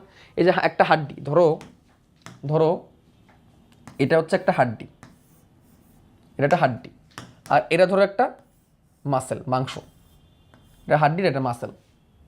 এই মাংসটাকে, এই যে মাংস বা মাসেল, এই যে মাংস বা মাসেল, এই মাসেলকে হাড্ডির সাথে লাগাইতে হবে না? এই মাসেলকে তুমি কি করবা, এইভাবে রেখে দিবা নাকি হাড্ডির সাথে লাগাবা? অবশ্যই হাড্ডির সাথে লাগাবা। তো মাসেলকে হাড্ডির সাথে লাগানোর জন্য, মাসেল কি এমনি লেগে যাবে না, এই মাসেলকে হাড্ডির সাথে লাগানোর জন্য লাগবে তোমার টেন্ডন। কি করবে? টেন্ডন। এই যেগুলো হচ্ছে টেন্ডন, এই টেন্ডন কি করবে? মাসেল আর হাড্ডির মধ্যে একটা সম্পর্ক তৈরি করবে, এটার নাম হচ্ছে টেন্ডন। টেন্ডন কি করে? মাসেল এবং হাড্ডির সাথে সংযোগ রক্ষা করে। এই জন্য এগুলোকে বলে ফাইব্রাস। ফাইবার মানে কি? তন্তু। ফাইবার মানে কি? তন্তু। এই জন্য এগুলো ফাইব্রাস। ঠিক আছে। টেন্ডন বুঝলাম। এটা হচ্ছে লিগামেন্ট। লিগামেন্টের নামও তুমি শুনছো। এখানে ধরো আরেকটা হাড্ডি আছে, তো আরেকটা হাড্ডিকে হাড্ডির সাথে কে কানেক্ট করবে? হাড্ডিকে হাড্ডির সাথে কানেক্ট করবে লিগামেন্ট। হাড্ডিকে হাড্ডির সাথে কানেক্ট করবে কি? লিগামেন্ট। এই যে লিগামেন্ট কি করবে? হাড্ডিকে হাড্ডির সাথে কানেক্ট করবে, এটার নাম হচ্ছে লিগামেন্ট। এই হচ্ছে লিগামেন্ট আর টেন্ডন। লিগামেন্ট আর টেন্ডন, এটা হচ্ছে টেন্ডন, এটা হচ্ছে কি? টেন্ডন। তো টেন্ডন কি করে? হাড্ডিকে মাংসের সাথে কানেক্ট করে। আর লিগামেন্ট কি করে? হাড্ডিকে হাড্ডির সাথে কানেক্ট করে। এটা মনে রাখার একটা টেকনিক আছে, দেখো মনে রাখবা। মা প্লাস বোন সমান সমান টেন্ডন। মা প্লাস বোন টেন্ডন, বোন প্লাস বোন লিগামেন্ট। এটার মানে কি? এটা হাড্ডি চ্যাপ্টারে তোমাদের আবার কাজে লাগবে। মা প্লাস বোন মানে মাসেল প্লাস বোনস। মাসেল মানে মাংস আর বোনস মানে হাড্ডি। মাসেল আর হাড্ডি, মাংস আর হাড্ডিরে কানেক্ট করে টেন্ডন। আর বোন প্লাস বোন মানে কি? হাড্ডি আর হাড্ডি। বোন মানে হাড্ডি, বোন প্লাস বোন সমান সমান লিগামেন্ট। যাই হোক, এগুলো আমরা পরে দেখবো। তো এইগুলো হচ্ছে ফাইব্রাসের অন্তর্ভুক্ত। এবার সে আবরণী। আবরণীর মধ্যে তো ভাই অনেক কিছু আছে। তাহলে চলো এখন আমরা আবরণীতে চলে যাই। আবরণীর মধ্যে বেশ কয়েকটা শ্রেণীবিভাগ আছে, আমি এটাকে এইভাবে সাজাইছি। একটা হচ্ছে সাধারণ আবরণী কলা, যেখানে কোষগুলো একটা লেয়ারে থাকে। আবরণী কলাগুলো একটা ভিত্তি পর্দার উপর সাজানো থাকে, একটা পর্দার উপর এই কোষগুলো সাজানো থাকে। কলা মানে কি? কলা মানে টিস্যু। টিস্যুকে বাংলায় বলে কলা। তো এই টিস্যুর কোষগুলো, টিস্যু মানে কি? অনেকগুলো কোষ। এই টিস্যুর কোষগুলো একটা পর্দার উপর সাজানো থাকে। এখন যদি সেটা এক লেয়ারে থাকে, যদি এক স্তরে সাজানো থাকে, যদি সেটা এক স্তরে সাজানো কোষ থাকে, এক স্তরে সাজানো কোষ, তাহলে কোষ এক স্তরে সাজানো, তাহলে সেটাকে সাধারণ বলবে। কোষগুলা বহু স্তরে যদি সাজানো থাকে, কোষগুলো যদি অনেকগুলো স্তরে সাজানো থাকে, তো সেটাকে বলবে স্ট্র্যাটিফাইড মানে কি? লেয়ার। আর সিউডো স্ট্র্যাটিফাইড, মনে রাখবা, সিউডো আজকে থেকে মনে রাখবা, সিউডো শব্দের অর্থ হচ্ছে মিথ্যা, মানে আসলে সত্য না। আর স্ট্র্যাটিফাইড মানে কি? স্তর। তাহলে এটা আসলে কোনো স্তর নাই, বাট দেখে মনে হয় স্তর আছে। তাহলে আমরা কি বললাম? যদি একটা পর্দার উপর কোষগুলো এক লেয়ারে থাকে, তাহলে সেটা সাধারণ আবরণী কলা। যদি একটা পর্দার উপর অনেকগুলো লেয়ারে কোষ থাকে, তাহলে সেটা হচ্ছে স্ট্র্যাটিফাইড আবরণী কলা, অনেকগুলো লেয়ার। আর যদি একটা আবরণের উপর একটাই লেয়ার থাকে, তো দেখে বাইরে থেকে মনে হয় কি অনেকগুলো লেয়ার, বাট লেয়ার আসলে একটা, বাট দেখে অনেকগুলো লেয়ার মনে হয়, এক একটার হাইট এক এক রকম, তখন এটাকে বলা হয় সিউডো স্ট্র্যাটিফাইড। স্ট্র্যাটিফাইড মানে অনেকগুলো স্তর, আর সিউডো মানে আসলে মিথ্যা, আসলে অনেকগুলো স্তর নাই, বাট দেখে মনে হয় কি অনেকগুলো আছে, এই জন্য নাম কি? Pseudo stratified. আমরা দেখবো, টেনশনে কিছু নাই। আবার সাধারণটাকে তিনটা অংশে তুমি ভাগ করতে পারবা: স্কোয়ামাস, কিউবয়েডাল আর কলামনার। এগুলো সবই এক স্তরেই থাকে, কিন্তু কেউ কেউ দেখতে মাছের আইসের মতো, এগুলো হচ্ছে স্কোয়ামাস। স্কোয়ামাস দেখতে কিসের মতো? মাছের আইসের মতো পাতলা। যেগুলো দেখতে কিউবের মতো এরকম ঘনাকার, একটা স্তরে থাকে কিন্তু এরকম ঘনাকার, এগুলো কিউবয়েডাল। আর যেগুলো একটা স্তরে থাকে কিন্তু এরকম কলামের মতো, এরকম লম্বা লম্বা লম্বা লম্বা, এগুলোকে বলে কলামনার। আমরা এগুলোর ভিতরে ঢুকবো, আমরা পুরোটাকে একটা জায়গায় নিয়ে আসছি। দেখছো কত সময় লাগছে এই স্লাইডটা বানাইতে। তারপর আমি স্লাইডটা এই জন্য তৈরি করছি তোমাদের জন্য, যাতে করে তোমরা একটা জিনিসের আন্ডারে সবগুলো পাও। এই স্লাইডটা বারবার আসবে আমার এই লেকচারের মধ্যে, এই প্রাণী টিস্যুর আলোচনার মধ্যে এই স্লাইডটা আমার বারবার আসবে, বারবার দেখায় তোমাকে আমি মুখস্থ করে দেবো ইনশাল্লাহ। ঠিক আছে? তাহলে চলো আমরা আবরণী টিস্যুর ভিতরে ঢুকি। আবরণী টিস্যু, নামের মধ্যে বোঝা যাচ্ছে এই টিস্যু আবরণ তৈরি করে। তাহলে এই টিস্যু বিভিন্ন অঙ্গের আবরণ তৈরি করে। এখন শুধুই কি আবরণ তৈরি করা এর কাজ? শুধু আবরণ বানানোর জন্য এর জন্ম হয়েছে? শুধুই কি তাই? শুধু আবরণ বানিয়ে দিলেই হয়ে যাবে? না। যেহেতু এরা কোষ দিয়ে তৈরি, তাহলে এই কোষের অন্যান্য কাজও থাকবে। কি কাজ? বাইরের আঘাত থেকে রক্ষা করবো। ওকে ফাইন, ঠিক আছে, বুঝলাম, বাইরের আঘাত থেকে রক্ষা করা। আমার হার্ট আছে, হার্টের বাইরে থেকে একটা পর্দা আছে, যে পর্দা হার্টকে বাইরে থেকে আঘাত থেকে রক্ষা করে রাখছে, ফাইন, ঠিক আছে, এটা মানা যায়। বা আমাদের রক্তনালিকা আছে, রক্তনালিকা যাতে বাইরে থেকে আঘাত না পায়, ভিতর থেকে যাতে ক্ষয় না হয়, এই জন্য আমার আবরণ আছে। শুধুই কি তাই না, এরা বিভিন্ন পদার্থের ক্ষরণ বা নিঃসরণ করে। ক্ষরণ বা নিঃসরণকে আমি বলছি যে ক্ষরণ আর নিঃসরণের মধ্যে একটু পার্থক্য আছে। আর আমি তোমাদের সব থেকে বলছি সহজ সিস্টেম মনে রাখা, যে কোনো কিছু থেকে কোনো কিছু যদি তরল পদার্থ বের হয় ওইটাকে বলা হয় ক্ষরণ বা নিঃসরণ, ঠিক আছে। তাহলে কোনো কোষ থেকে যদি কোনো কিছু ক্ষরিত হয় বা কোনো তরল বের হয়, তাহলে এটাকে বলা হয় ক্ষরণ। তাহলে এই আবরণী কলাগুলা শুধু যে বাইরে থেকে আবরণ দিবে তা না, বাইরের আঘাত থেকে রক্ষা করবে তা না, তারা বিভিন্ন রকমের তরল পদার্থ তাদের থেকে বের করবে, তাদের থেকে বিভিন্ন রকমের তরল পদার্থ তারা বের করতে পারে। কেমনে করে আমরা একটু পরে দেখবো, টেনশনের কিছু নাই। বিভিন্ন পদার্থ আবার শোষণ করে। শোষণ করা মানে কি, শুষে নেওয়া। বিভিন্ন জিনিস শুষেও নিতে পারে সে, কেমনে করে আমরা একটু পরে দেখবো। কোষী স্তর পেরিয়ে সুনির্দিষ্ট পদার্থের পরিবহন করে, এই কথাগুলো আমাদের বইয়ের লাইন ভাই, আমি এগুলো নিজে থেকে লিখি নাই। দেখো বইয়ের লাইনগুলো আমরা এখানে সাজাই দিছি, এই যে দেখো, এই যে বইয়ের লাইন, এই যে অঙ্গকে আবৃত করে, এটা তো বুঝলাম। বাইরের আঘাত থেকে রক্ষা করে, এটা তো বুঝলাম। প্রোটিন সহ বিভিন্ন পদার্থের ক্ষরণ বা নিঃসরণ করে, এটা মানে বুঝলাম না ভাই। বিভিন্ন পদার্থের শোষণ করে, এটা আবার কেমনে করে বুঝলাম না। কোষীয় স্তর পেরিয়ে সুনির্দিষ্ট পদার্থের পরিবহন করে, এটাও তো বুঝলাম না ভাই। এটাই বুঝাবো, দেখো আমি এখানে সহজ করে লিখছি। এর কোষগুলো ঘন হয়ে ভিত্তি পর্দার উপর সজ্জিত, এই লাইনটা বুঝছি, এই লাইনটার মানে বুঝছি যে হ্যাঁ ঠিক আছে, এই কোষগুলো ঘন এবং একটা পর্দার উপর সাজানো। এখন চলো আমরা একটু দেখি, আমরা একটা সিম্পল জিনিস দেখে তাহলে আমরা বুঝতে পারবো। আমরা একটা সিম্পল জিনিস দেখাবো। দেখো এই হচ্ছে পাকস্থলী, এটা হচ্ছে ক্ষুদ্রান্ত, এটা হচ্ছে অন্ননালী, এটুকু হচ্ছে পাকস্থলী, এটুকু হচ্ছে পাকস্থলী। পাকস্থলীর ভিতরে না অনেক ভাঁজ আছে, আমি এগুলো সব তোমাদের 3D দেখাই দিব। দেখো পাকস্থলীর ভিতর দিয়ে এরকম অনেক ভাঁজ ভাঁজ ভাঁজ, পাকস্থলীর ভিতরের অংশটাকে যদি আমরা কেটে বের করি, এরকম ভাঁজ ভাঁজ ভাঁজ ভাঁজ। তো পাকস্থলীর বাইরের দিকে একটা আবরণ আছে, পাকস্থলীর ভিতরেও একটা আবরণ আছে। ব্যাপারটা কি, পাকস্থলীর বাইরেও একটা আবরণ আছে, ভিতরেও একটা আবরণ আছে। বাইরের আবরণটা কি করতেছে, বাইরের আঘাত থেকে রক্ষা করতেছে। আমি এখানে আঁকাই বাইরের আবরণটা, ধরো এটা হচ্ছে পাকস্থলীর বাইরের দিকের আবরণ, এটা পাকস্থলীকে বাইরের আঘাত থেকে রক্ষা করছে, বাইরের দিকে আবরণ, এটা বাইরের আঘাত থেকে রক্ষা করছে। আবার পাকস্থলীর ভেতর দিকেও একটা আবরণ আছে, এই যে ভেতর দিকের আবরণ, ভেতরের দিকের আবরণ, ভেতরে একটা আবরণ আছে। আবরণ সব জায়গায়, তাহলে বাইরের আবরণটা বাইরের আঘাত থেকে রক্ষা করলো, বাট ভেতরের আবরণটা কি করলো? তোমার তো এটা শুনছো তাই না, যে পাকস্থলী থেকে বিভিন্ন রকমের এনজাইম বের হয়। পাকস্থলী থেকে বিভিন্ন রকমের এনজাইম বের হয়, যে এনজাইম কি করে, খাবার পরিপাক করে। আমরা যে খাবার খাচ্ছি, ধরো আমরা মাংস খাইলাম, প্রোটিন, মাংসে কী পাওয়া যায়, প্রোটিন। ডিম খেলাম, ডিমের সাদা অংশ প্রোটিন। এই প্রোটিন খায়া আমরা যদি পায়খানা দিয়ে বের করে দিই, তাহলে কি হবে? তাহলে তো হবে না। এই প্রোটিনগুলো তো আমাদের সারা দেহে পৌঁছাইতে হবে। আমরা খাই কেন? পুষ্টির জন্য। পুষ্টি কি? শর্করা, আমিষ, স্নেহ, এগুলো তো পুষ্টি। তা আমি যে প্রোটিন খাইলাম, এই প্রোটিন যদি আমার সারা দেহ থেকে বেরিয়ে হয়ে যায় পায়খানা দিয়ে, তাহলে কি লাভ আছে? লাভ তো নাই। তো প্রোটিন কী দিয়ে তৈরি হয়? অ্যামাইনো অ্যাসিড দিয়ে। শর্করা কী দিয়ে তৈরি হয়? গ্লুকোজ দিয়ে। এগুলো তো সারা দেহের মধ্যে পৌঁছাইতে হবে না রে ভাই। তাহলে এই যে এনজাইম কী করে, এই প্রোটিনগুলোকে সরল উপাদানে ভাগ করে। তো এনজাইমগুলো এইটার ভিতরে ক্ষরণ হয়, এনজাইমগুলো এটার ভিতরে ক্ষরণ হয়। তাহলে দেখো ব্যাপারটা হচ্ছে, ধরো ধরো আমি দেখাই, ধরো এগুলো হচ্ছে এনজাইম, এগুলো হচ্ছে এনজাইম। এনজাইম তো তরল টাইপের হয়, এগুলো সেই এনজাইম। এনজাইম কিন্তু এক ধরনের প্রোটিন, মনে রাখবা কিন্তু। এনজাইম কিন্তু নিজেও এক ধরনের প্রোটিন। কেন এনজাইম আসলো? ধরো তুমি মাত্র একটা খাবার খাইছো, ওই খাবার পরিপাক করার জন্য এনজাইম আসলো। ধরো এই সেই খাবারটা, এই সেই খাবারটা, হ্যাঁ, এটা প্রোটিন জাতীয় খাবার। এটা পরিপাক করার জন্য এনজাইম, এটা এটা পাকস্থলীতে আসলো, এবার পাকস্থলী এনজাইম আসলে এই খাবারটাকে পরিপাক করবে। তো এনজাইম কী করবে জানো? এনজাইম কী করবে? এনজাইম কী করবে? এই যে প্রোটিনটা আছে না, এই যে প্রোটিনটা, এই প্রোটিনটাকে ভেঙে একদম সরল বানায় দিবে। সরল বানায় এই প্রোটিনটাকে কিসে পরিণত করবে? এই প্রোটিনগুলোকে অ্যামাইনো অ্যাসিডে পরিণত করবে, অ্যামাইনো অ্যাসিডে পরিণত করবে। যদিও পাকস্থলীর মধ্যে অ্যামাইনো অ্যাসিড হয় না, অ্যামাইনো অ্যাসিড হইতে হইতে, অ্যামাইনো অ্যাসিডে পুরোপুরি পরিণত হইতে হইতে এই জায়গায় আসতে হয়, ক্ষুদ্রান্তে আসতে হয়। এটা যখন ক্ষুদ্রান্তে চলে আসে, তো সেটা পুরোপুরি কী হয়ে যায়? অ্যামাইনো অ্যাসিড হয়ে যায়। এইখানে সেটা পুরোপুরি অ্যামাইনো অ্যাসিড হয়ে যায়। ঠিক আছে, তাহলে এই খাবারটা এইখান থেকে পরিপাক হওয়া শুরু করলো, এইখানে এসে পুরোপুরি অ্যামাইনো অ্যাসিড হইলো। ঠিক আছে, এবং যেই পার্টটা পরিপাক হয় না, যেটা আমাদের লাগে না, সেটা পায়খানা করে আমরা বের করে দিই। যেই পার্টটা আমাদের দরকার সেটা কি হয়? দেখো এই যে ক্ষুদ্রান্তে আসলো, এই ক্ষুদ্রান্তের চারিদিকে আছে রক্তনালিকা। এই রক্ত এই অ্যামাইনো অ্যাসিডটাকে নিবে, রক্ত এই অ্যামাইনো অ্যাসিডটাকে নিবে, নিয়ে আমাদের সারা দেহের মধ্যে পৌঁছাবে। তো এটাকে বলে শোষণ। তাহলে এটাকে বলা হয় ক্ষরণ। এই ভিতরের কোষগুলাই এনজাইম ক্ষরণ করতেছে। ক্ষরণ মানে কি? এনজাইম বের করা, কোনো কিছু বের করা। আর এটাকে বলে শোষণ, যে এই অ্যামাইনো অ্যাসিডটা আমার দরকার। আগে তো ছিল এটা কি, আগে ছিল এটা প্রোটিন, আগে ছিল এটা প্রোটিনের দানা, আগে ছিল এটা প্রোটিনের দানা, প্রোটিনের বড় দানা। এই এত বড় দানা তো আমার কোষের মধ্যে ঢুকবে না। প্রোটিন অনেক, ধরো একটা ডিমের একটা দানা, এই এত বড় দানা কি আমার কোষের মধ্যে ঢুকবে তো না।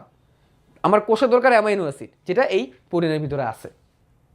তো এই প্রোটিনের ভিতরে অ্যামাইনো অ্যাসিডগুলোকে ভাগ করলো এই এনজাইমগুলো। এনজাইম কি করলো, এই অ্যামাইনো অ্যাসিডটাকে ভাগ করলো, অ্যামাইনো অ্যাসিডটাকে সংক্ষিপ্ত করলো। আর এই অ্যামাইনো অ্যাসিডটা এখন যদি আমরা পায়খানা দিয়ে বের করে দিই তাহলে কোনো লাভ আছে? তাহলে তো যে লাভ সেই কুদু খায়, তো লাভ হইলো না। এই অ্যামাইনো অ্যাসিডটাকে রক্ত কি করবে, বের করে, রক্ত এইখান থেকে বের করে সারা দেহের মধ্যে ছড়াই দেবে। কেমনে বের করে আমরা বড় ক্লাসে বা আমরা সামনে আরও জানবো। বা রক্ত এখান থেকে টেনে এটাকে বের করে সারা দেহের মধ্যে ছড়াই দেয়। একবার রক্তের মধ্যে যদি চলে যেতে পারে অ্যামাইনো অ্যাসিডগুলো, তো সেটা সারা দেহের মধ্যে চলে যাবে। তো ঢুকছিল একটা বড় খাবার, ঢুকছিল একটা বড় খাবার, তাই না? একটা বড় খাবার ঢুকছিল, এই যে এরকম বড় একটা খাবারের দানা ঢুকছিল, এটা প্রোটিনের দানা, এটা বড় একটা প্রোটিনের দানা ঢুকছিল। সেটা কি হয়ে গেলো দেখো তো, ছোট ছোট ছোট ছোট খণ্ড খণ্ড হয়ে গেল, ছোট ছোট খণ্ড খণ্ড হয়ে গেলো। এটাই তো পরিপাক। তো বড় জিনিসকে ছোট ছোট বানানো। কেন ছোট বানাইতে হবে ভাই? এই বড় জিনিস তো আমার কোষের মধ্যে ঢুকবে না, এই বড় জিনিস তো আমার কোষের মধ্যে ঢুকবে না, ছোট ছোট বানাইতে হবে। ছোট ছোট কি বানাইতে হবে? Amino acid. যেই প্রোটিনে ঢুকুক না তাকে অ্যামাইনো অ্যাসিডে পরিণত করতে হবে, মানে অ্যামাইনো অ্যাসিড দিয়ে পরিণত হয়। এটা শর্করা বেলাও হইতে পারে, শর্করা বলা হইতে পারে, অনেক বড় বড় শর্করাগুলো ভেঙে গ্লুকোজে পরিণত হয়। রক্তগুলোকে সারা দেহের মধ্যে ছড়ায় দেয়, এখান থেকে শুষে নিয়ে সারা দেহের মধ্যে ছড়ায় দেয়। তাহলে এই যে এনজাইমটা বের হইল, এই যে খাবারটা চুষে নিল রক্ত, এই চুষে নেওয়াটাই হচ্ছে শোষণ। এবং এটা আবরণী কোষই করে। এই যে ভিতর দিকের যে আবরণী কোষগুলা, এটাই চুষতে হেল্প করে। ভিতর দিকে যে আবরণ কোষগুলো এটা চুষতে হেল্প করে বা শোষণ করতে হেল্প করে। আর এই যে এনজাইমগুলো ক্ষরণ হইলো, এগুলোই ভিতর দিকের আবরণী কোষ থেকেই ক্ষরণ হয়েছে। তাহলে দেখছো আবরণ কত কিছু করে। তাহলে বাইরের আঘাত থেকে রক্ষা করলো, বাইরেরটা বাইরের আঘাত থেকে রক্ষা করছে, বাট ভিতরের দিকের যেগুলো আছে আবরণটা, এই আবরণ থেকে এনজাইমগুলো ক্ষরণ হয়েছে। এবং এনজাইম ক্ষরণ হয়ে খাবারটা যখন চূর্ণ বিচূর্ণ হয়ে অ্যামাইনো অ্যাসিড হয়ে গেল, সেটা যাতে চুষে নেওয়া যায়, এই জন্য এই যে এটার ভিতরে যে আবরণ কোষগুলো আছে এগুলো চুষতে হেল্প করছে, এগুলো শোষণ করতে হেল্প করছে। আমি বাংলায় চুষা বললাম, কারণ শোষণ করে এগুলো একটা থেকে আরেকটা কোষের কাছে ট্রান্সফার করে, তারপর রক্তের কাছে পৌঁছায় দেয়। এটা কেউ ভাইবো না যে এখানে খালি আবরণ কোষই আছে, আরও অনেক কোষ আছে। একটা কোষ থেকে আরেকটা কোষের মাধ্যমে ট্রান্সফার করে রক্তের কাছে পাঠায় দেয়। এটাই এখানে বলছে যে কোষীয় স্তর পেরিয়ে, একটা কোষ থেকে একটা কোষ পেরিয়ে নির্দিষ্ট পদার্থের পরিবহন করে। যেই খাবারটা তুমি শোষণ করলা, এই যে শোষণ করা হইলো এখান থেকে, এটা এখান থেকে বের করার জন্যে কয়েকটা কোষের স্তর পের কর। এই যে খাবারটাকে তুমি যেখান থেকে বের করবা, এই খাবারটাকে তুমি যে বের করবা, কয়েকটা কোষের স্তর পের করে তারপর দেহের মধ্যে পরিবহন হয়ে যায়, কয়েকটা লেয়ার পার করে। তো এই লেয়ারগুলো পার করার কথা এখানে বলছে। বুঝতে পারছো? যদি না বুঝো এটাকে পজ করো, পজ করে আবার দেখো ভিডিওটা, তোমার ক্লিয়ার হয়ে যাবে। ঠিক আছে? আর এই কোষগুলো, আবরণের এই কোষগুলো ভিত্তিপত্তার উপর ভিত্তিপত্তার উপর ঘন হয়ে সাজানো থাকে। এটা আমরা একটু পরেই দেখবো। তাহলে চলো একটু সামনে আগাই। এই প্রত্যেকটা জিনিস এখানে আবার এক্সপ্লেন করছে। দেখো এই যে পাকস্থলীর ভিতরের অংশটা, পাকস্থলীর ভিতরের অংশটা এরকম, হ্যাঁ, এটাকে যদি আমি কাটি তাহলে যে এরকম দেখো যে পাকস্থলীর ভিতরে ভাঁজ আছে। আমি তোমাদের চলো 3D দিয়ে দেখাই দিই একটু। পাকস্থলীর ভিতরে অনেক ভাঁজ আছে, খুব জটিল আলোচনা, ক্লাসটা কয়েকবার দেখলে তুমি ভালো করে বুঝতে পারবা। তো আমার আলোচনা করলে একটু কঠিনই হয়। কেন কঠিন হয়? কারণ যাতে তুমি ভালো করে বুঝতে পারো। এই আমাদের পরিপাকতন্ত্র, হ্যাঁ, এটা আমাদের পরিপাক। এই হচ্ছে আমাদের পাকস্থলী। আমি শুধু পাকস্থলী পাটটাই রাখি, বাকি সব বাদ দিয়ে দিই। এই যে পাকস্থলী, এই যে আমাদের পাকস্থলী, এটা হচ্ছে পাকস্থলী। এইগুলো হচ্ছে ক্ষুদ্রান্ত, এই যে এই যে এই যে চিকনগুলো হচ্ছে ক্ষুদ্রান্ত, আর এই মোটা এই যে এটা হচ্ছে বৃহদন্ত্র। এই যে আমি বৃহদন্ত্র সিলেক্ট করে দেখাই।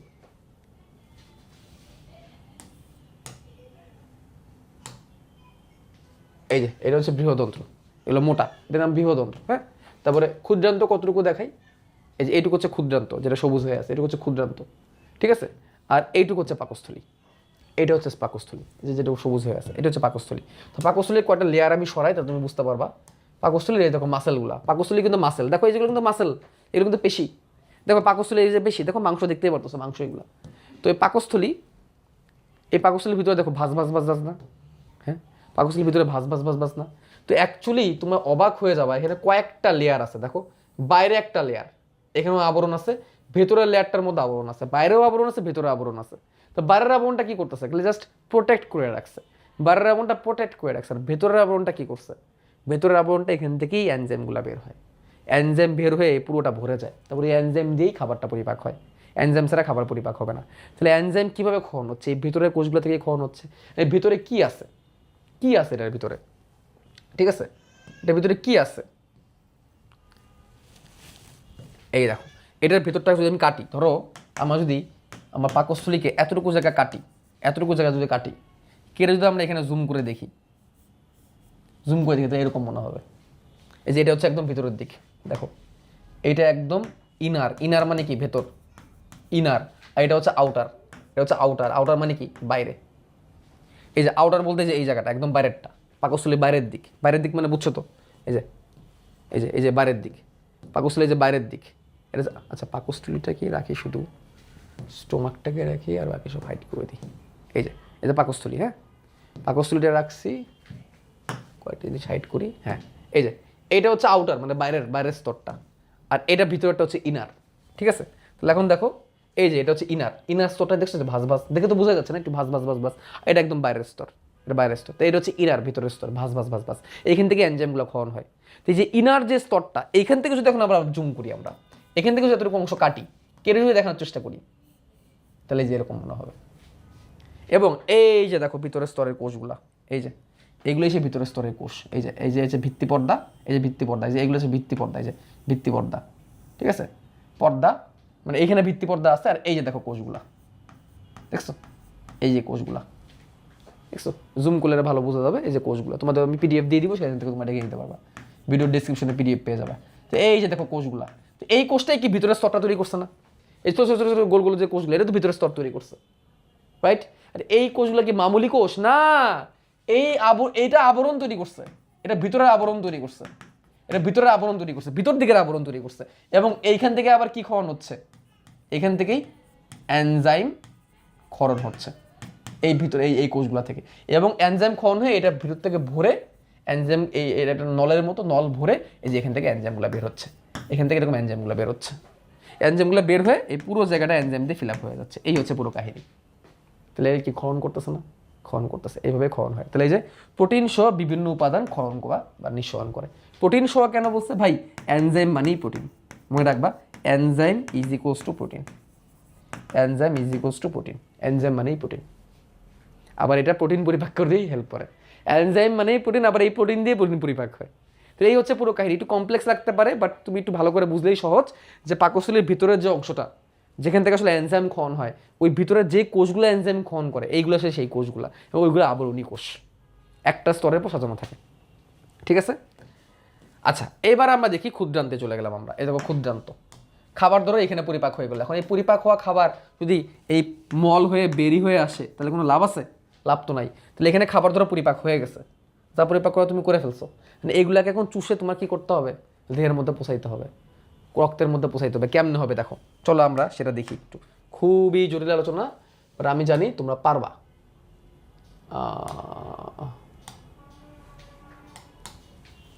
দেখো এই ধরো ক্ষুদ্রান্ত, এখানে ধরো খাবার পরিপাক হয়ে গেছে, এখন আমরা মল আকারে বের করবো না।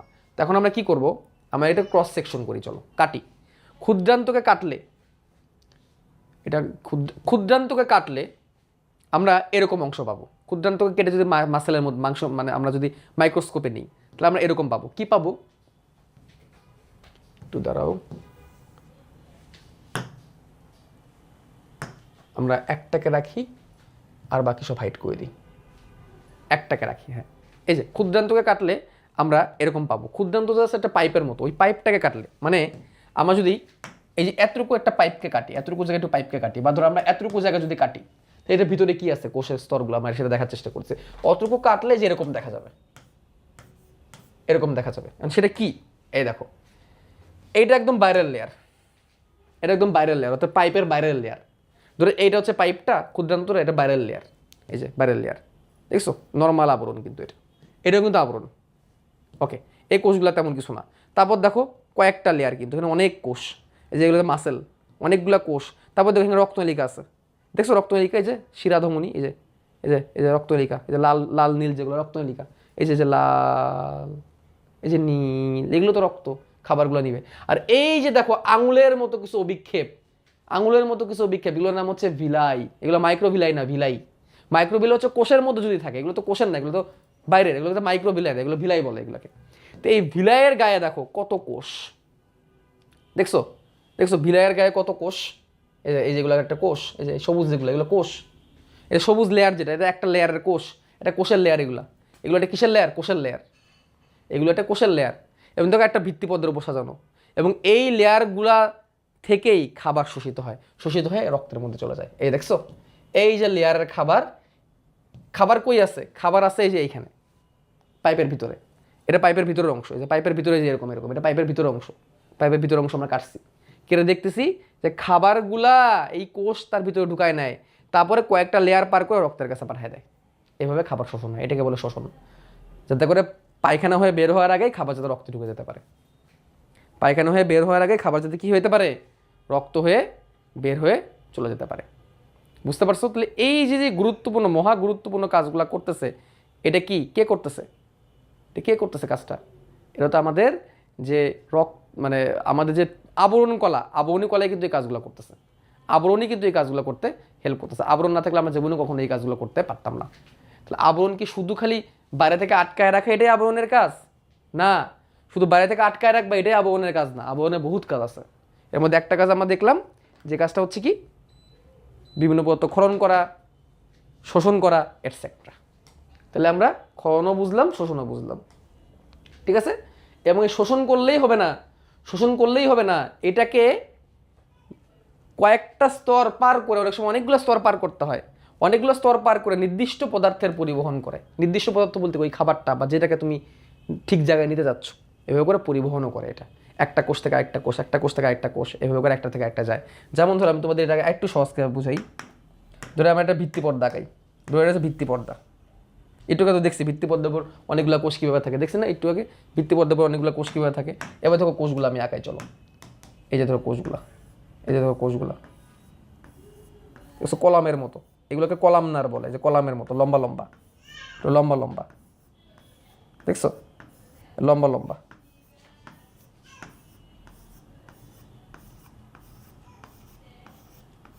এরকম কলামের মতো, ঠিক আছে? লম্বা লম্বা, এগুলোকে কলামনার বলে, কারণ দেখতে কলামের মতো। কলাম মানে বুঝো তো, কলাম মানে খাম্বা, কলাম মানে খাম্বা বা স্তম্ভ। এই যে কোষগুলা,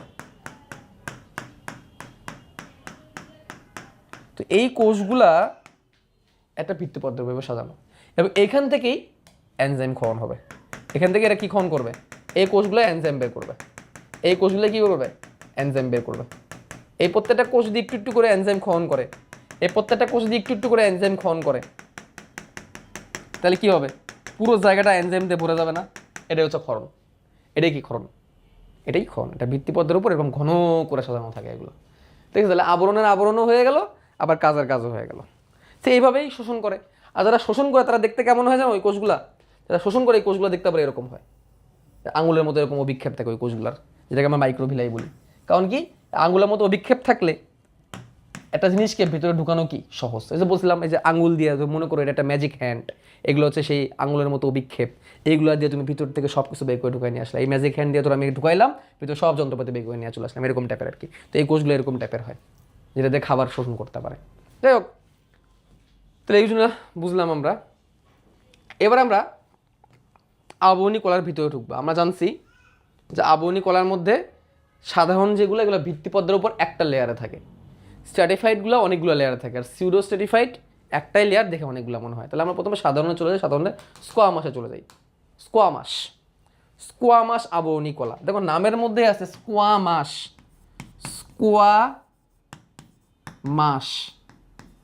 মাস শব্দটা শুনতে এটা আইসের মতো লাগে না? আইস, মাছের আইস থাকে না? আইস, এই আইসের মতো লাগতেছে শুনতে। মাছের যেরকম আঁশ থাকে, মাছের আঁশ দেখছো কেমন পাতলা না একদম, একটার পর একটা লাগানো থাকে মাছের আইস। দেখছো তো?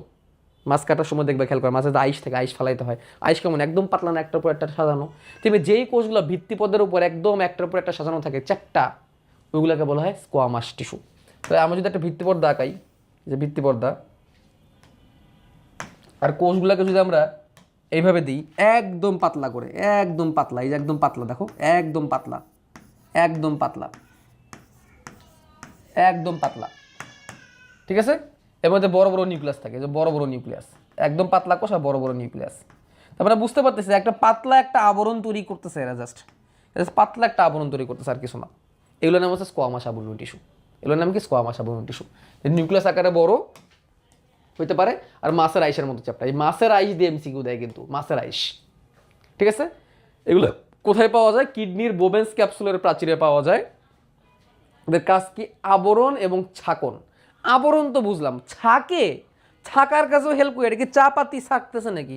এটাই আমরা এখন দেখবো। চলো আমরা আগে বৃক্কের বোম্যান্স ক্যাপসুল এই পার্টটা একটু বুঝি। কিডনির বোম্যান্স ক্যাপসুল, বা তোমাদের বইয়ে লেখা আছে বৃক্কের বোম্যান্স ক্যাপসুল।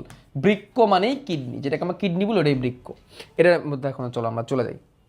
আমাদের কিডনি, আমরা যদি আমাদের কিডনিকে ওপেন করি, খুবই জটিল আলোচনা, আর আমি তোমাদের সহজ করে দিব, টেনশন নাই। আমরা যদি আমাদের কিডনিটাকে ওপেন করি, এই যে আমাদের কিডনি, দুটা কিডনি আমাদের কোমরের দিকে থাকে, দুটা কিডনি। তো কিডনিকে যদি আমরা কাটি, তাহলে আমরা এরকম ভিতরে কাটলাম এবং কিডনির ভিতরে এরকম অংশ পাইলাম আমরা। হ্যাঁ, তো কয়েকটা অংশ আমরা সরাবো। এই যে দেখো, এইখানে আমরা কি পাবো জানো? কিডনির ভিতরে আমরা পাবো নেফ্রন। নাম তো শোনা হোগা। কিডনির ভিতরে আমরা কি পাবো? নেফ্রন। তো আমরা যে কিডনিটাকে কাটলাম না, কিডনি কাটলে কিডনির ভিতরে আমরা পাবো নেফ্রন। নেফ্রন কি? ছোটো ছোটো অংশ যেটাতে কিডনি তৈরি। তো আমরা চলো নেফ্রনে চলে যাই। এই যে দেখো, এই যে পার্টটা না, এই যে পার্টগুলো, এগুলোকে পিরামিড বলে, কিডনির পিরামিড। কিডনির ভিতরে এরকম পিরামিড থাকে। এই দেখো, কিডনির একটা লেয়ার আমি সরাই, আবার দেখাই। কিডনি ধরে আমি একটা লেয়ার সরাইলাম, এই লেয়ার সরাইলে এর ভিতরে দেখবো অনেক পিরামিড আছে, এরকম ছোটো ছোটো পিরামিডের মতো। এই যেগুলো পিরামিডের মতো, এই যে পিরামিড, এগুলোকে কিডনির পিরামিড বলে। এই যে একটা পিরামিড আমরা বের করলাম এখানে, এটা পিরামিড বের করলাম। এই যে এইটুকু হচ্ছে পিরামিড, এই পিরামিড। তো পিরামিডের আশেপাশে দেখো অনেক নেফ্রন আছে। এই নেফ্রনটা ফিউচারে তোমরা আবার পড়বা। নেফ্রন তোমরা আবার পড়বা। এই যে নেফ্রন, এই যেটা নেফ্রন, এই সবুজ অংশটুকু, এটা হচ্ছে নেফ্রন। এরকম অসংখ্য নেফ্রন এই কিডনিতে থাকে। এগুলো হচ্ছে একটা নেফ্রন, এগুলো কি একটা নেফ্রন, এগুলো কি একটা নেফ্রন। এই যে এটা একটা নেফ্রন, এই যে এইগুলো হচ্ছে নেফ্রন, এই যে হচ্ছে নেফ্রন। নেফ্রন কি করে? ছাকে। কি ছাকে? রক্তকে ছাকে। রক্ত ধরো সারা দেহের মধ্যে অক্সিজেন নিয়ে যাচ্ছে, সারা দেহের মধ্যে একটু দেখলাম খাবারও নিয়ে যায়, এত কিছু নিয়ে যায়। তার কি মধ্যে ময়লা হয় না? শুধু যে সে শুধু খাবার নিয়ে যায়, অক্সিজেন নিয়ে যায় তা না, একটা কোষের মধ্যে ময়লা তৈরি হয়েছে, এই ময়লাও সে কে নিয়ে যায়? কি এই রক্ত নিয়ে যায়, রক্ত সব কিছু নিয়ে যায়। এই ময়লাগুলো নিয়ে সে কিডনির কাছে আসে। কিডনির কাছে এসে কিডনিকে বলে, এই কিডনি আমি অনেক ময়লা নিয়ে আসছি, তুমি ময়লাগুলো ছাকো, ছেঁকে আমাকে পরিষ্কার করো। তো রক্ত কি করে? সারা দেহে অক্সিজেন নিয়ে যায়, সারা দেহে খাবার নিয়ে যায়। আবার একটা কোষের মধ্যে যে ময়লা আছে, ময়লাগুলোও রক্ত নিয়ে আসে, নিয়ে এসে কিডনির কাছে নিয়ে যায়। কিডনির কাছে নিয়ে বলে, দেখো আমি অনেক ময়লা নিয়ে আসি, ময়লাগুলো ছেঁকে দাও আমাকে, আমি আবার যাব অক্সিজেন দিয়ে আসতে আর ময়লা নিয়ে আসতে। মানে এমন একজন পিৎজা ডেলিভারি ম্যান যে তোমার বাসায় পিৎজা মানে খাবার দিয়েও যাবে, আবার তোমার বাসার ময়লাও নিয়ে যাবে ডাস্টবিনে রেখে আসার জন্য। এরকম একজন ডেলিভারি ম্যান হচ্ছে রক্ত। তো রক্ত এরকম কিডনির কাছে আসে, কিডনির কাছে এসে কিডনিকে ময়লাগুলো দিয়ে দেয়, দিয়ে বলে এখন তুমি ময়লা ছাকো। এই জন্য ছাকার কথাটা বলছে। ছাকে কে? এই যে নেফ্রন, এই যে নেফ্রন, এগুলোর নাম হচ্ছে নেফ্রন। এই নেফ্রন হচ্ছে ময়লা ছাকে। ময়লা ছেকে মূত্র আকারে বের করে দেয়। কারণ আমাদের এই যে সারা দেহে অনেক ময়লা তৈরি হয়, আমাদের ঘর বাড়িতে রান্নাবান্নাগুলো যেরকম ময়লা তৈরি হয়, সারা দেহেও এরকম অনেক ময়লা তৈরি হয়। কোষ এই ময়লাগুলো তৈরি করে। এই ময়লাগুলো নাইট্রোজেন দিয়ে তৈরি ময়লা। যেমন একটা ময়লার নাম বলি ইউরিয়া, এগুলোকে নাইট্রোজেন দিয়ে তৈরি ময়লা বলে। মানে এই ময়লাগুলোর মধ্যে অনেক নাইট্রোজেন থাকে। নাইট্রোজেন মানে ময়লা না, বাট আমাদের দেহের ময়লাগুলো, আমরা যে মূত্র ত্যাগ করি না, আমরা যে পেশাব করি, এই প্রস্রাবে অনেক নাইট্রোজেন ঘটিত ময়লা থাকে, যেগুলো ইউরিক অ্যাসিড, এগুলোর নাম, এগুলো আমরা বড় হলে আরও শিখবো। তো এইগুলাকে ছেঁকে বের করার কাজ হচ্ছে নেফ্রনের। নেফ্রন কী করে? এগুলোকে ছেঁকে বের করে আমাদের মূত্রথলিতে মূত্র আকারে জমা করে। অর্থাৎ নেফ্রনের কাজ কি? সহজ বাংলায় রক্তকে পরিষ্কার করে, বা কিডনির কাজ কি? কিডনির কাজ হচ্ছে রক্তকে পরিষ্কার করে, রক্তের ময়লাগুলোকে পরিষ্কার করে মূত্র আকারে মূত্রথলিতে জমায় এবং তারপর শরীর থেকে বের করে দেয়। আর কিডনির এই গুরুত্বপূর্ণ কাজটা কে করে? নেফ্রন। কিডনির এই কাজটা কে করে? নেফ্রন করে। কিডনি কি? কিডনি অনেকগুলো নেফ্রন দিয়ে তৈরি, নেফ্রন এই কাজগুলো করে। তাহলে এইগুলো হচ্ছে নেফ্রন। নেফ্রন কেমনে করে?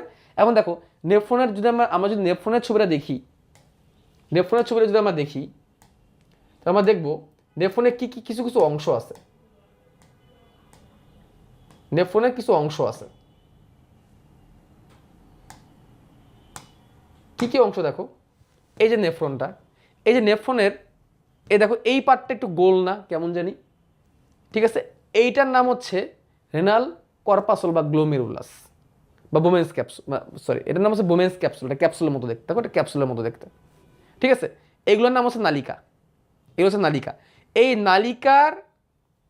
এই নালিকার মধ্য থেকেই ময়লাগুলো পরিষ্কার হবে, ঠিক আছে? এখন এখানে একটা ব্যাপার ঘটে। কি ঘটে? দেখো, এইখানে যে শুধু ময়লাই থাকে তা না, খেয়াল করো। এই যে এটা নেফ্রন, আমরা এইগুলোকে আবার সরাই দিই। এই যে দেখো, এখন আসল ছবিটা আসছে। এই যে এটা নেফ্রন, এটুকু কিন্তু নেফ্রন, নেফ্রনের চারিদিকে দেখছো রক্ত পেঁচায় রাখছে কেমনে, এই যে রক্তনলিকা কেমনে পেঁচায় রাখছে, কেন পেঁচায় রাখছে জানো? কারণ রক্ত কি করে জানো, রক্ত নেফ্রনের মধ্যে ঢুকে যায়, ঢুকে বলে এখন আমরা পরিষ্কার করো। আর নেফ্রন কি করে, অনেক গুরুত্বপূর্ণ জিনিসও রক্ত থেকে পরিষ্কার করে বের করে দেওয়া শুরু করে। রক্ত আবার কি করে, গুরুত্বপূর্ণ জিনিসগুলোকে নেফ্রন থেকে আবার টেনে বের করে নেয়, চুষে নেয়, এটাকে বলে শোষণ। আর শুধু ময়লাগুলাই নেফ্রনের ভিতর থাকে, যেটা মূত্র আকারে বের হয়ে যায়। তাহলে আমি সামারি করি, রক্ত নেফ্রনের ভিতর ঢোকে পরিষ্কার হওয়ার জন্য। পরিষ্কার হওয়ার সময় নেফ্রন একটু বেশিই পরিষ্কার করে ফেলে, রক্তকে একটু বেশিই সাফ করে ফেলে, অনেক গুরুত্বপূর্ণ জিনিসও রক্তের থেকে বের করে ফেলে নেফ্রন।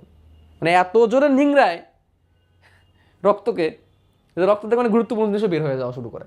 তখন রক্ত তার চারিদিক থেকে আবার দেখো ব্রেকেট দিয়ে রাখছে নেফ্রনটাকে, এটা হচ্ছে নেফ্রন। হ্যাঁ, নেফ্রন চারিদিকে দেখো রক্ত কেমন ব্রেকেট দিয়ে রাখছে, কেমন দিয়ে রাখছে, গুরুত্বপূর্ণ জিনিস যদি বের করে দেয় সেটাকে আবার চুষে নিয়ে নেয়।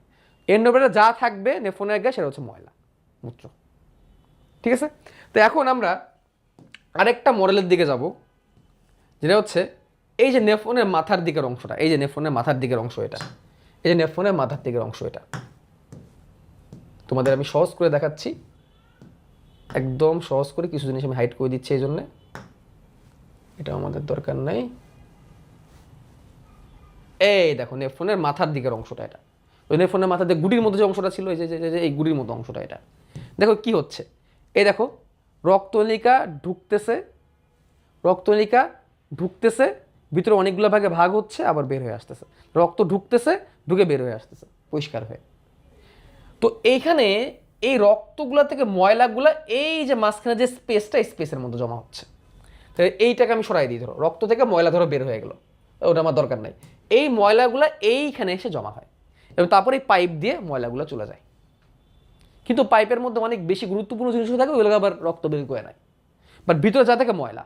এখন দেখতেছো এটার ভিতরে কোষগুলো কেমন, মাছের আইসের মতন একদম পাতলা, দেখছো মাছের আইসের মতো একদম পাতলা, দেখছো এই দেখো এই দেখো এই দেখো কোষগুলো কত পাতলা, দেখছো এটা ভিত্তিপদ্র, এই যে একটা কোষ একটা কোষ একটা কোষ একটা কোষ একটা কোষ একটা কোষ একটা, একদম পাতলা না, একদম পাতলা।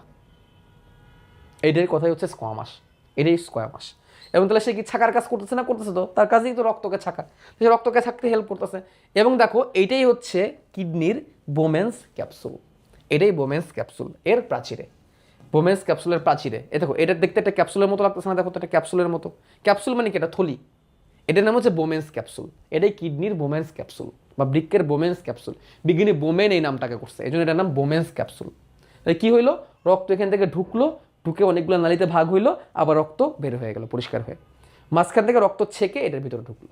তো এই এই এই পুরো অংশটা বোমেন্স ক্যাপসুলের আরও অনেক কোষ আছে, এই সবাই রক্তকে ছাকতে হেল্প করছে এবং ভিতর দিকে দেখো আবরণ তৈরি করছে, আবরণ তৈরি করছে, ওটা থেকে তো মাছের আইসের মতো। তাহলে এটার নাম হচ্ছে বোমেন্স ক্যাপসুল, এটা একটা ক্যাপসুলের মতো দেখতে, বিজ্ঞানী বোমেন্স এটাকে আবিষ্কার করছে, এই জন্য নাম বোমেন্স ক্যাপসুল।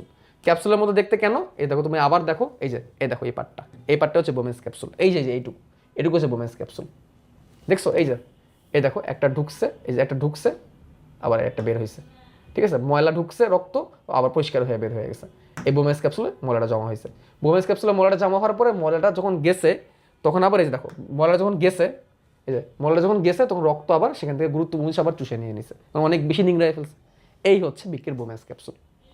আচ্ছা, বোমেন্স ক্যাপসুল তো চিনলাম, মানে আরেকটা জিনিস শুধু চিনি নেই। দেখো অনেকগুলো বোমেন্স, এটা একটা নেফ্রন, এটা ধরো আরেকটা নেফ্রন, আমি একটু সিলেক্ট করি, হ্যাঁ এটা একটা নেফ্রন, এটা একটা নেফ্রন, ঠিক আছে।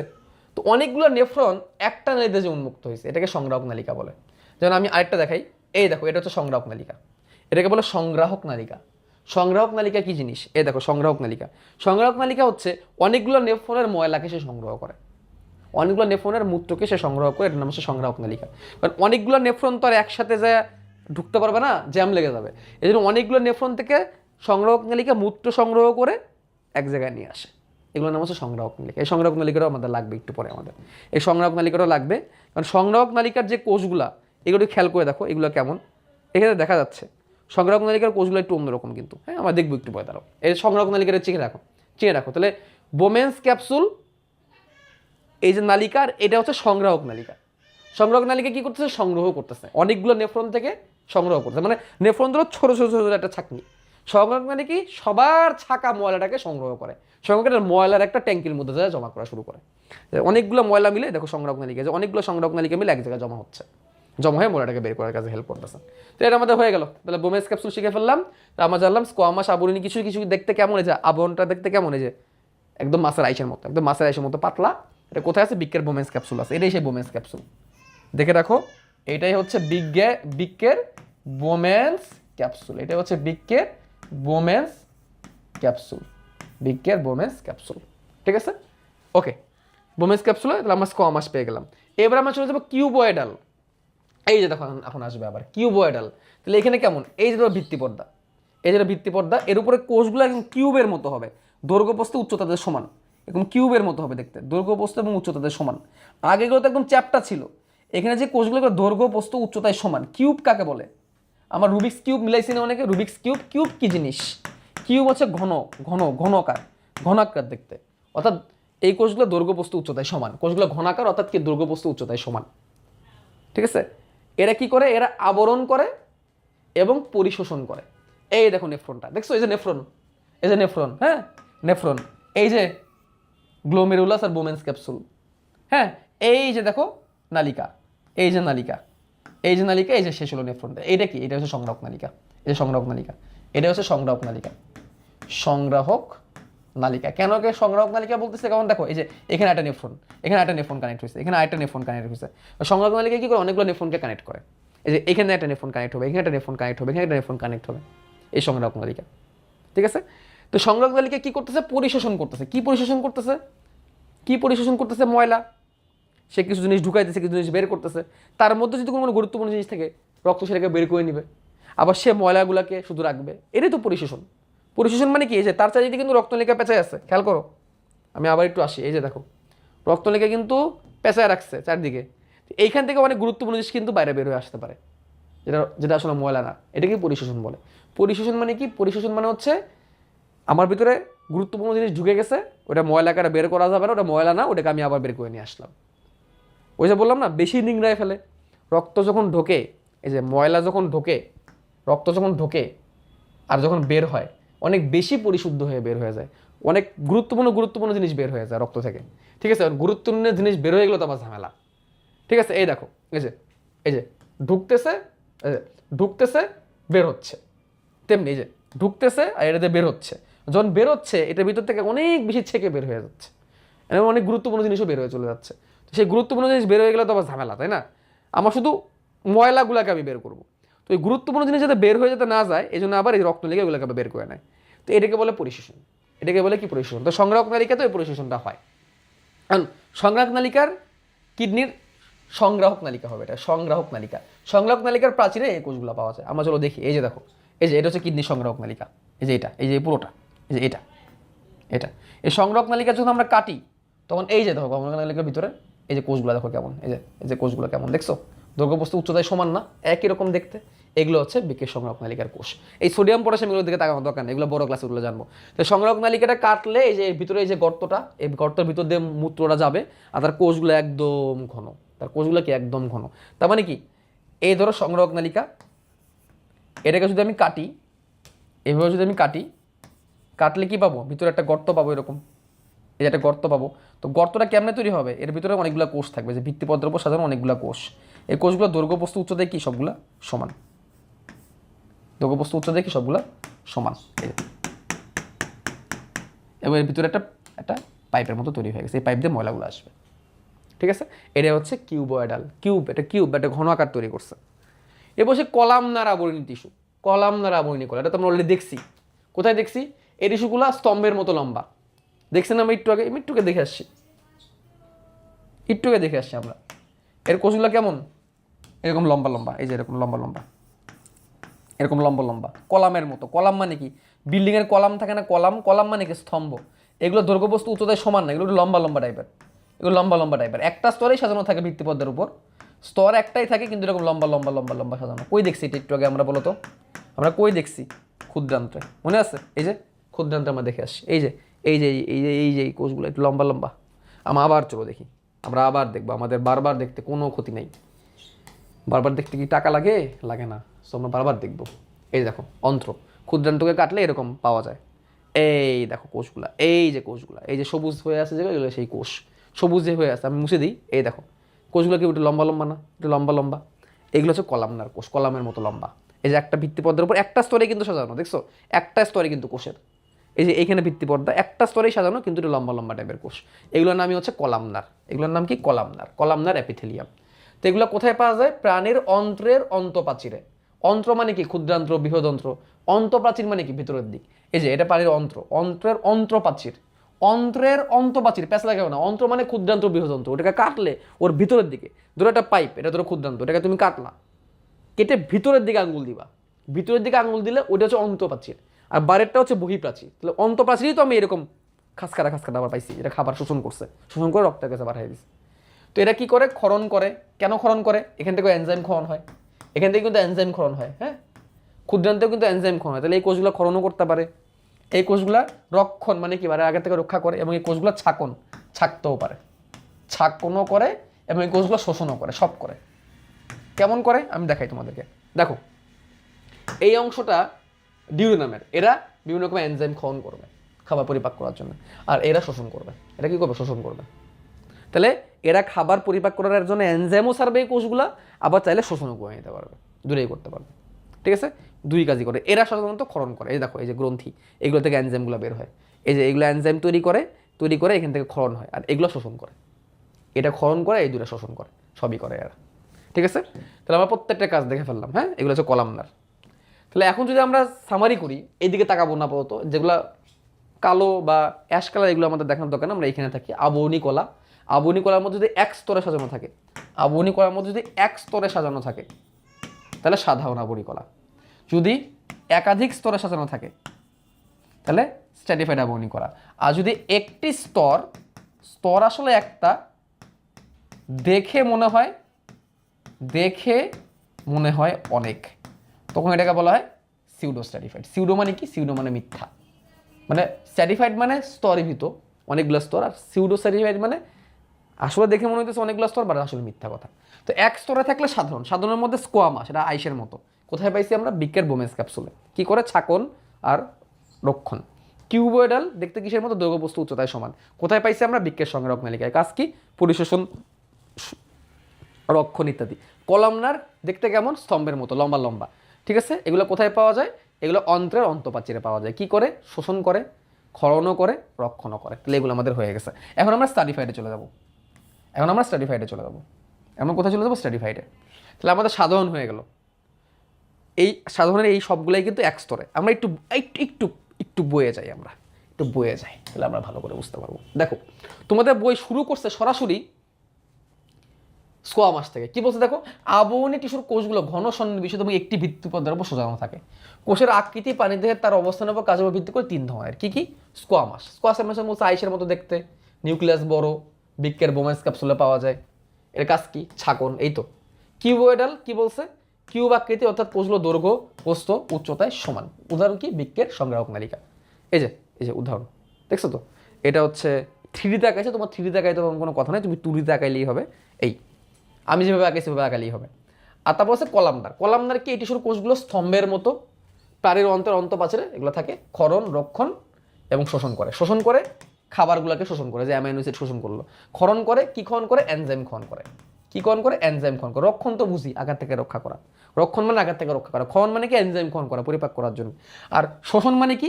যে খাবারগুলো পরিপাক হয়ে গেছে এগুলো চুইসা রক্তের কাছে পাঠিয়ে দেওয়া, এগুলোকে শোষণ বলে। ঠিক আছে, এখন দেখো ভিত্তিপর্দার উপর সজ্জিত কোষগুলো সংখ্যার উপর ভিত্তি করে আবার তিন ভাগে ভাগ করা যায়। ভিত্তিপর্দা কয় স্তরে সাজাবো? দেখো সাধারণ, স্ট্র্যাটিফাইড, সিউডো স্ট্র্যাটিফাইড। সাধারণ মানে কি? এক স্তরে। স্ট্র্যাটিফাইড মানে কি? একাধিক স্তরে। আর সিউডো স্ট্র্যাটিফাইড মানে কি? এই টিস্যুর কোষগুলো ভিত্তিপর্দার উপর একটা স্তরেই থাকে, কিন্তু কোষগুলো উঁচু নিচু হয়, কোষগুলো একটা লম্বা একটা খাটো হয়, দেখে মনে হয় কি অনেকগুলো স্তর।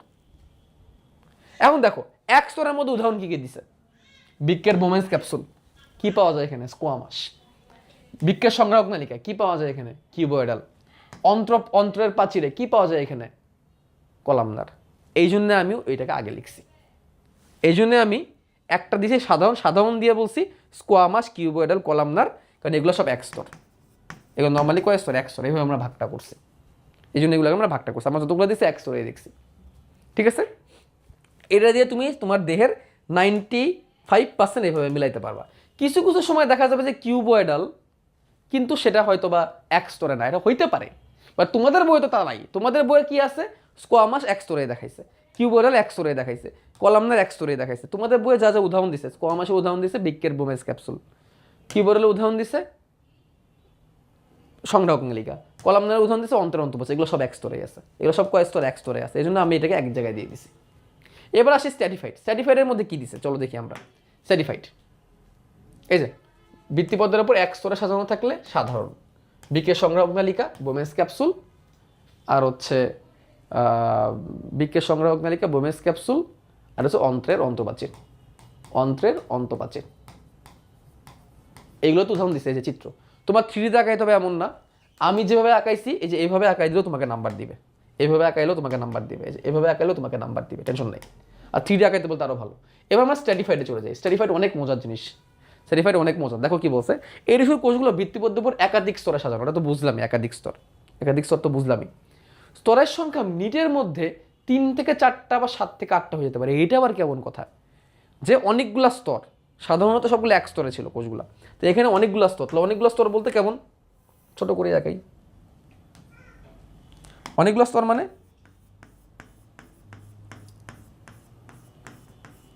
এই ধরো অনেক একটা একটা করে স্তর দিলাম। এখন এর উপরে আবার একটা স্তর তৈরি হবে, তার উপর আবার একটা স্তর তৈরি হবে, কয়টা 4টা স্তর হয়ে গেল না। আমাদের স্কিন এরকম। তাহলে এখানে একটা উদাহরণ হচ্ছে স্কিন, আগে থেকে জেনে রাখো। আমাদের স্কিনের কোষগুলো এরকম, আমাদের স্কিনে অনেকগুলো লেয়ারে থাকে এরকম। কিন্তু এখানে বলছে এরা এখন 3 থেকে 4টা, আবার তখন 7 থেকে 8টা হয়ে যেতে পারে, মানে স্তর বাড়তেও পারে কমতেও পারে। এর আবার কেমন কথা। এবং স্তরের সংখ্যা যদি এরকম পরিবর্তন হয়, ওদেরকে ট্রানজিশনাল আবরণী কলা বলা হয়। অর্থাৎ যে সকল আবরণের স্তর এরকম চেঞ্জ হয়, এগুলোকে ট্রানজিশনাল কলা বলা হয়। ট্রানজিশন মানে কি, ট্রানজিট মানে কি, ট্রানজিট মানে স্থানান্তর। যেমন বিদেশে যদি প্লেনে যাও, ধরো তুমি সৌদি আরব থেকে বাংলাদেশে আসবা, তো কিছু আছে ডাইরেক্ট ফ্লাইট, সৌদি আরব থেকে সরাসরি বাংলাদেশে চলে আসে। আবার কিছু আছে ট্রানজিট ফ্লাইট। ট্রানজিট ফ্লাইট মানে কি, সৌদি আরব থেকে ধরো মাঝখানে বাহরাইনে থামবে, বাহরাইনে তোমাকে 3-4 ঘন্টা ওয়েট করতে হবে, আবার আরেকটা প্লেনে উঠে তোমাকে বাংলাদেশ আসতে হবে, এরকম হইতে পারে। আবার অনেক সময় 2-3টা ট্রানজিট পায়। ধরো তুমি আসবা, তোমার প্রথমে সৌদি আরব থেকে তোমাকে ধরো কাতারে নিয়ে যাবে, কাতারে একটা ট্রানজিট দিবে, তারপর তো দুবাই একটা ট্রানজিট দিবে, ওইখানে তোমার কয়েক ঘন্টা থাকতে হবে, তারপর তুমি বাংলাদেশে আসবা। এরকম এগুলোকে বলে ট্রানজিট। ট্রানজিট মানে কি, স্থানান্তর, ট্রানজিট করা। তেমনি এই টিস্যুগুলো কেমন কি করতেছে, ট্রানজিট নিচ্ছে। কখনো 3 থেকে 4টা স্তর হইতেছে, কখনো 2 থেকে 7 থেকে 8টাও হয়ে যাচ্ছে। কেন হচ্ছে এটা আমরা দেখব। তার আগে আমরা জানলাম স্ট্র্যাটিফাইড মানে যাদের কোষের স্তর একাধিক। এটার উদাহরণ কি, ত্বক। আমাদের ত্বকে এরকম থাকে অনেকগুলো কোষের, ত্বকগুলো এরকমইভাবেই তৈরি হয়। ট্রানজিশনালটার উদাহরণ কি, ট্রানজিশনাল নাম আমাদের বইয়ের মধ্যে লিখছে, দেখো আমাদের বইয়ের মধ্যে ট্রানজিশনালের কথা লিখছে যে যার স্তরের সংখ্যা মিনিটের মধ্যে পাল্টে যেতে পারে। কখনো দেখা যায় 3 থেকে 4টি স্তর, আবার পরক্ষণে সেটা 7 থেকে 8 স্তর হয়ে যায়। এদেরকে ট্রানজিশনাল আবরণী কলা বলা হয়। কিন্তু এখানে উদাহরণ যেটা দিচ্ছে ত্বক, ত্বক আসলে ট্রানজিশনাল না, ত্বক ট্রানজিশনাল না। ট্রানজিশনালের উদাহরণ হচ্ছে আমাদের মূত্রথলি। আমি দেখাই তোমাদের একটা ভিডিওতে। ট্রানজিশনালের উদাহরণ হচ্ছে আমাদের মূত্রথলি। আমি একটা ভিডিও দেখলেই তুমি বুঝবা। এই দেখো, এই দেখো, ট্রানজিশনালটা মূত্রথলি, খেয়াল করো। এই যে আমাদের মূত্রথলি, অন্য একটা প্লেয়ার দিয়ে প্লে করি, VLC। Transitional epithelium is a specialized lining. দেখো এই যে মূত্রথলি, মূত্রথলির ভিতরের আবরণটাকে দেখাচ্ছে এখানে, খেয়াল করো। এই যে মূত্রথলি, এটা আমার ব্লাডার। আমার ওই যে মূত্রগুলো যে করলাম, মূত্রগুলো এক জায়গায় এসে জমা হয়, সেটা কি, মূত্রথলি। মূত্রথলি যখন মোটামুটি ভরে যায়, তখন আমাদের মূত্রত্যাগের ইচ্ছা জাগে। মূত্রথলির ক্যাপাসিটি অনেক বেশি, বাট ফুল ক্যাপাসিটি পর্যন্ত মূত্র কখনো ভরে না। মোটামুটি 40% 50% ভরে গেলে তখন আমাদের মূত্রত্যাগের ইচ্ছা জাগে, যেটাকে খাঁটি বাংলায় বলে পেশাব লাগে। তখন আমরা বাথরুমে যাই, প্রস্রাব ত্যাগ করি, ঠিক আছে, মূত্র ত্যাগ করি। তো এই যে হচ্ছে মূত্রথলি, মূত্রথলির ভিতরের আবরণটার কথা একটু দেখো। এই যে মূত্রথলি, এই যে একটু হালকা পিঙ্ক কালার, যেটা এটা হচ্ছে মূত্রথলির ভিতরের আবরণ। এই আবরণের দেখাইছে, দেখো এই যে দেখছো অনেকগুলো স্তর না, এই যে ভিত্তিপর্দা, এই যে ভিত্তিপর্দা, ভিত্তিপর্দা 1 স্তর 2 স্তর 3 স্তর 4 স্তর 5 স্তর 6 স্তর। এখন ধরো কোনো কারণে মূত্র অনেক বেড়ে গেছে, এই তো মূত্র ভরতেছে, তখন কি হবে, একটা চাপ পড়বে না, তোমার একটা চাপ পড়বে। চাপ পড়ার কারণে, কেন চাপ পড়ছে দেখো তো, আবার দেখি আমরা। এখন মূত্র নাই, এখন ধরো মূত্র ভরতেছে, মূত্র ভরলে কি হবে, মূত্র ভরলে এই পুরো আবরণটার উপর চাপ পড়বে, পড়বে কি না, পড়বে। এই চাপের ঠেলায় এই কোষগুলাই দেখো নিচের দিকে চেপে যাচ্ছে, তখন এদের স্তরের সংখ্যা কমে যাবে। এখানে যদি অ্যানিমেশনের স্তরের সংখ্যা কম দেখায় নাই, তখন কি হবে, একটা কোষ একটা কোষের সাথে চেপে স্তর কমে যাবে, 7 থেকে 8টা স্তরে। মানে নর্মালি যখন ফাঁকা থাকে এটা, তখন আলগা হয়ে অনেকগুলো স্তর বানায় রাখে এরা, ফ্রি, কোনো জায়গা নাই, কোনো কোনো কোনো প্যারা নাই, জায়গা অনেক। বা যখন অনেক বেশি মূত্র জমে যায়, তখন এরা স্তর হয়ে ঘন হয়ে যায় এক জায়গায়, কারণ এই যে চাপ খায়, চাপ খেয়ে দেখো ঘন হয়ে গেল না, তখন স্তর কমে যায়। এটিকে বলে ট্রানজিশনাল আবরণী কলা। মূর্ত যখন ভরতেছে দেখছো ভিতরে চাপ বাড়তেছে, চাপ বাড়ার কারণে এই দেখো কত চাপ না, চাপের কারণে তখন কি হয়ে যায়, এরা ঘন হয়ে যায়, ঘন হয়ে তখন স্তরের সংখ্যা কমে যায়, আবার ধরো বেড়ে যায়, এরকম করে। এরকম একটা পারফেক্ট এক্সাম্পল হচ্ছে এই আমাদের এই ব্লাডার। ঠিক আছে, তাহলে এই হচ্ছে স্ট্র্যাটিফাইড। এবার আমরা এই যে লিখিয়ে দিচ্ছি, ট্রানজিশনাল উদাহরণ হচ্ছে মূত্রথলি অন্ত আবরণ, লিখিয়ে দিচ্ছি ভিতরের দিকে, অন্ত আবরণ মানে ভিতরের আবরণ। এবার আমরা আসবো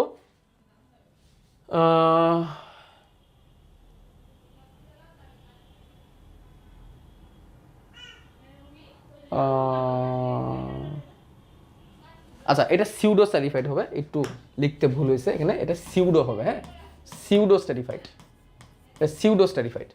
এটা কিন্তু শুধু স্ট্র্যাটিফাইড না, এটা সিউডো স্ট্র্যাটিফাইড। হ্যাঁ, একটু একটু লেখার সময় একটু ভুল হয়েছিল, pseudo stratified, pseudo stratified, pseudo মানে মিথ্যা। তো এই টিস্যু কোষগুলো ভিত্তিপদের উপর একটা স্তরে সাজানো, স্তর একটা, কিন্তু এক একটা কোষের হাইট এক এক রকম হলে দেখে মনে হয় অনেকগুলো স্তর হয়ে আছে। এটা কোথায় পাওয়া যায়, আমাদের শ্বাসনালীতে পাওয়া যায়, শ্বাসনালীর ভিতর দিকে। শ্বাসনালী কোনটা, এই যে আমাদের ফুসফুস, ফুসফুসের ভিতরে বাতাস যে নিয়ে যায়, এটা হচ্ছে শ্বাসনালী। এই শ্বাসনালীর ভিতরের দিকে এরকম কোষ পাওয়া যায়। দেখো এখানে দেখে প্রাথমিকভাবে মনে হতে পারে যে এখানে অনেকগুলো কোষের স্তর, বাট আসলে কোষের স্তর একটা। ঠিক আছে, তাহলে এটা যদি আমি সুন্দর করে একটা চিত্র আঁকাই, তাহলে এটা ভিত্তিপর্দা, ভিত্তিপর্দা, ভিত্তিপর্দার উপরে আমরা এখন কোষগুলো আঁকাবো। কোষগুলো দেখো কেমন হবে,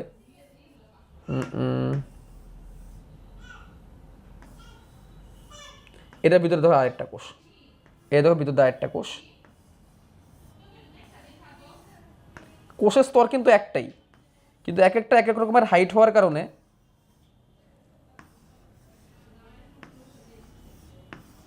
এক একটা এক এক রকমের হাইট হওয়ার কারণে দেখে মনে হচ্ছে কি অনেকগুলা কোষ, এখানে অনেকগুলো স্তর, বাট আসলে কোষের স্তর কিন্তু একটাই।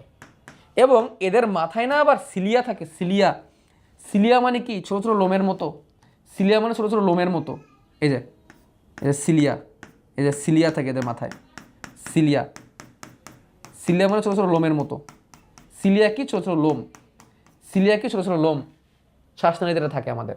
এবার সিলিয়া কি করে দেখো, এই যে দেখো ধুলাবালি, আমাদের নাক দিয়ে যখন কোনো ধুলাবালি ঢুকে, তখন শ্বাসনালীর ভিতর দিয়ে যখন যায়, এটা যদি ফুসফুসে চলে যায় তাহলে ক্ষতি হবে না, ফুসফুসে যদি ধুলাবালি চলে যায়, তখন এই ফুসফুসের শ্বাসনালীর ভিতর দিয়ে যখন যায়, ফুসফুসে যাওয়ার আগে, তখন এই সিলিয়াগুলো এরকম বাইরের দিকে এরকম তাড়া দেয়, বলছে যা বেরো বেরো বেরো, এরকম বাইরের দিকে তাড়া দেয়।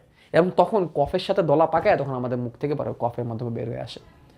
ঠিক আছে, এইভাবে এই সিলিয়া হেল্প করে। কোনো ধুলাবালির ভিতর দিকে যদি ঢুকে যায়, এই যে নীল নীল যেগুলো চুলের মতো, এই সিলিয়া কি করে বেরো বেরো বেরো এরকম করে বাইরের দিকে বের করে দেয়, ধুলাবালিকে বের করে দেয়।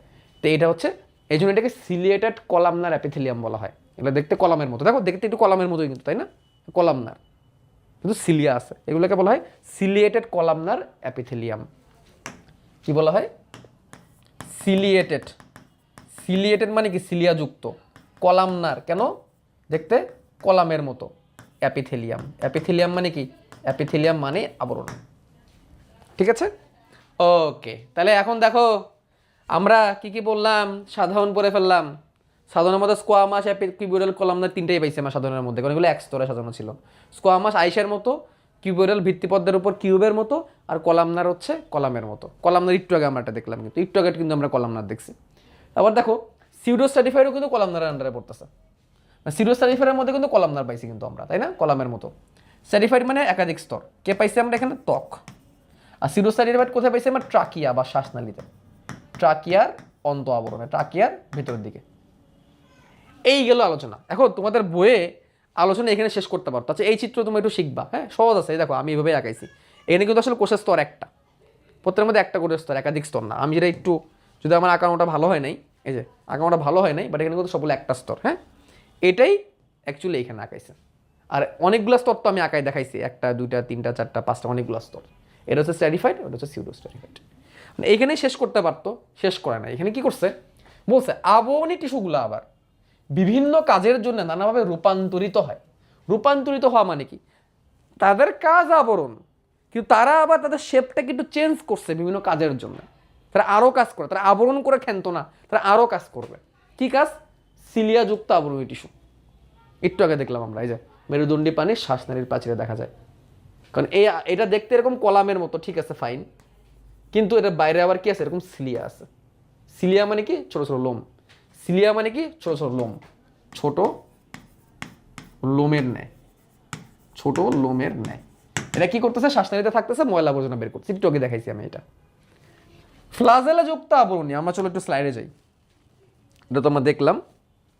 আচ্ছা, সিলিয়া যুক্ত, ফ্লাজেলা যুক্ত ক্ষণপদীয় যৌন অঙ্গের আর গ্রন্থি দেখবো এগুলো আমরা কি। সিলিয়া যুক্ত আমরা কোথায় পাইছি? শ্বাসনালীর প্রাচীরে। এটা একটু আগেই দেখছি আমরা। ফ্লাজেলা যুক্ত কোথায়? হাইডার অ্যান্ডোরামে। সিলিয়ার ফ্লাজেলার মধ্যে পার্থক্য কি দেখো, আমি দুটা কোষ আঁকাই। এই হচ্ছে ধরো একটা কোষ, এই হচ্ছে ধরো আরেকটা কোষ, একই টাইপের দুটা কোষ, হ্যাঁ, একই রকমের শেপের দুটা কোষ, এটা নিউক্লিয়াস।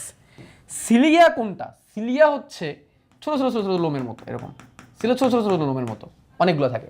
আর ফ্লাজেলা বড় বড় লোমের মতো কয়েকটা থাকে। এগুলো হচ্ছে ফ্লাজেলা। এগুলো হচ্ছে কি? ফ্লাজেলা। ফ্লাজেলা মানে চুল, ফ্লাজেলা মানে হচ্ছে চুল। আর এইগুলো হচ্ছে সিলিয়া, এইগুলো হচ্ছে সিলিয়া। সিলিয়া যে শুধুমাত্র এই ময়লা পরিষ্কার করবে এরকম না, সিলিয়া দিয়ে অনেক কোষ নড়াচড়াও করতে পারে, যেটা আমরা একদম শুরুর দিকে দেখছিলাম উদ্ভিদ টিস্যু পড়ার সময়, সিলিয়া দিয়ে নড়াচড়া করতেছিল, প্যারামেসিয়াম দেখছি আমরা। হাইডার অ্যান্ডোরামে এই ফ্লাজেলা যুক্ত কোষ পাওয়া যায়। আবার ক্ষণপদীয় কোষও পাওয়া যায় কোথায়? হাইডার অ্যান্ডোরামে, মেরুদণ্ডী প্রাণীর অন্ত্রে। মেরুদণ্ডী প্রাণীর অন্ত্রেও পাওয়া যায়, আবার হাইডার অ্যান্ডোরামেও পাওয়া যায়। এই অ্যামিবয়েড সেল কোনটা? ক্ষণপদীয় কোষকে অ্যামিবয়েড সেল বলা হয়। এটা কোনটা খেয়াল করো। সেম আরেকটা কোষ আমরা কাইলাম, এটাই যে এরকম এরকম ক্ষণপদীয় অ্যামিবার মতো ক্ষণপদ আছে, যেগুলো এটা চেঞ্জ করতে পারে। এটা কেন থাকে?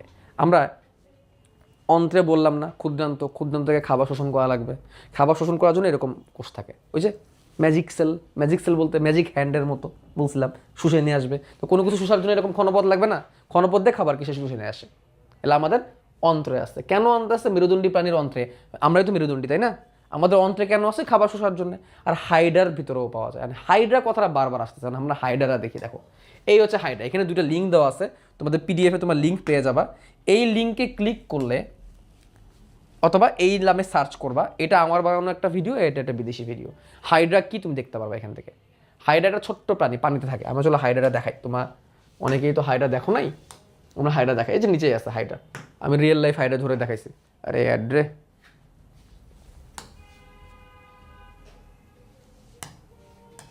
এই যে আমি হাইড্রা ধরে দেখাইছি। এই যে হাইড্রা নরমালি মিঠা পানিতে পাওয়া যায়, লেকের পানি, পুকুরের পানি, যে পানিগুলো অনেক স্বচ্ছ, ময়লা আবর্জনা নাই এবং যে পানিতে কোনো স্রোত নাই, ঢেউ নাই, এরকম পানিতে কিন্তু হাইড্রা ভালো জন্মে। তো আমরা দেখবো কিভাবে হাইড্রা শিকার করতে হয় এবং সেই হাইড্রা কিভাবে অবজার্ভ করতে হয়। এটা আমার ইউটিউব চ্যানেলে পেয়ে যাবা। পানি নিয়ে নিচ্ছি, এইখানকার পানিতেই থাকার সম্ভাবনা বেশি, এবং আমি এই যে পানি নিয়ে নিলাম, এবং এটাকে আমাকে স্থির অবস্থানে 10-15 মিনিট রাখতে হবে সুন্দর করে দেখার জন্য। এবং তারপর যদি এই স্যাম্পলটা কার্যকর হয়, তারপর এটাকে আমি একটা সুন্দর কাঁচের পাত্রের মধ্যে আমি রাখবো। এরা তার যে পাপজাতি থাকে, সেই পাপজাতি দিয়ে এই গাছের পাতা বা গাছের মূলের সাথে আবদ্ধ হয়ে উল্টা হয়ে কোষিকাগুলোকে মুক্ত করে চলে থাকে। তো আমরা এখানে দেখার চেষ্টা করবো এখানে আমরা পাই কিনা।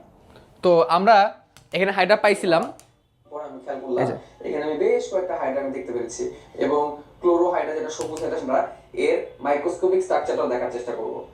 এই যে দেখো, ক্যামেরা লাগায় আমি রেকর্ড করছিলাম, ক্যামেরা দিয়ে, জুম, এই ম্যাক্রো লেন্স দিয়ে। অনেক ছোট এই যে হাইড্রা, দেখছো এই যে হাইড্রা অনেক ছোট, এরা অনেক ছোট, 2-3 সেন্টিমিটার লম্বা হয়, এরা একদম ছোট, তোমার চুলের মতো লম্বা, হাতের লোমের মতো লম্বা এই হাইড্রা। দেখছো নড়াচড়া করতেছে, এটা একটা প্রাণী।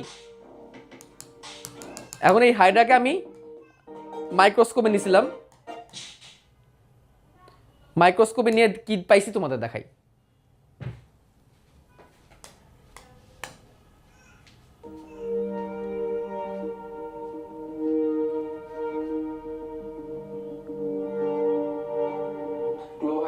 ভেরিসিমার একটা স্যাম্পল নিয়ে আমরা এবার স্লাইড তৈরি করেছি। খুব সহজভাবে এখান থেকে হাইড্রা ভেরিসিমাটাকে নিয়ে এখানে রেখেছি এবং তার উপর কভার স্লিপ দিয়ে দিয়েছি। এবার এটাকে আমরা এবার মাইক্রোস্কোপে রাখবো এবং মাইক্রোস্কোপে রেখে দেখার চেষ্টা করবো যে ইন্টারনাল স্ট্রাকচার কেমন। এই যে হাইড্রা মাইক্রোস্কোপের নিচে,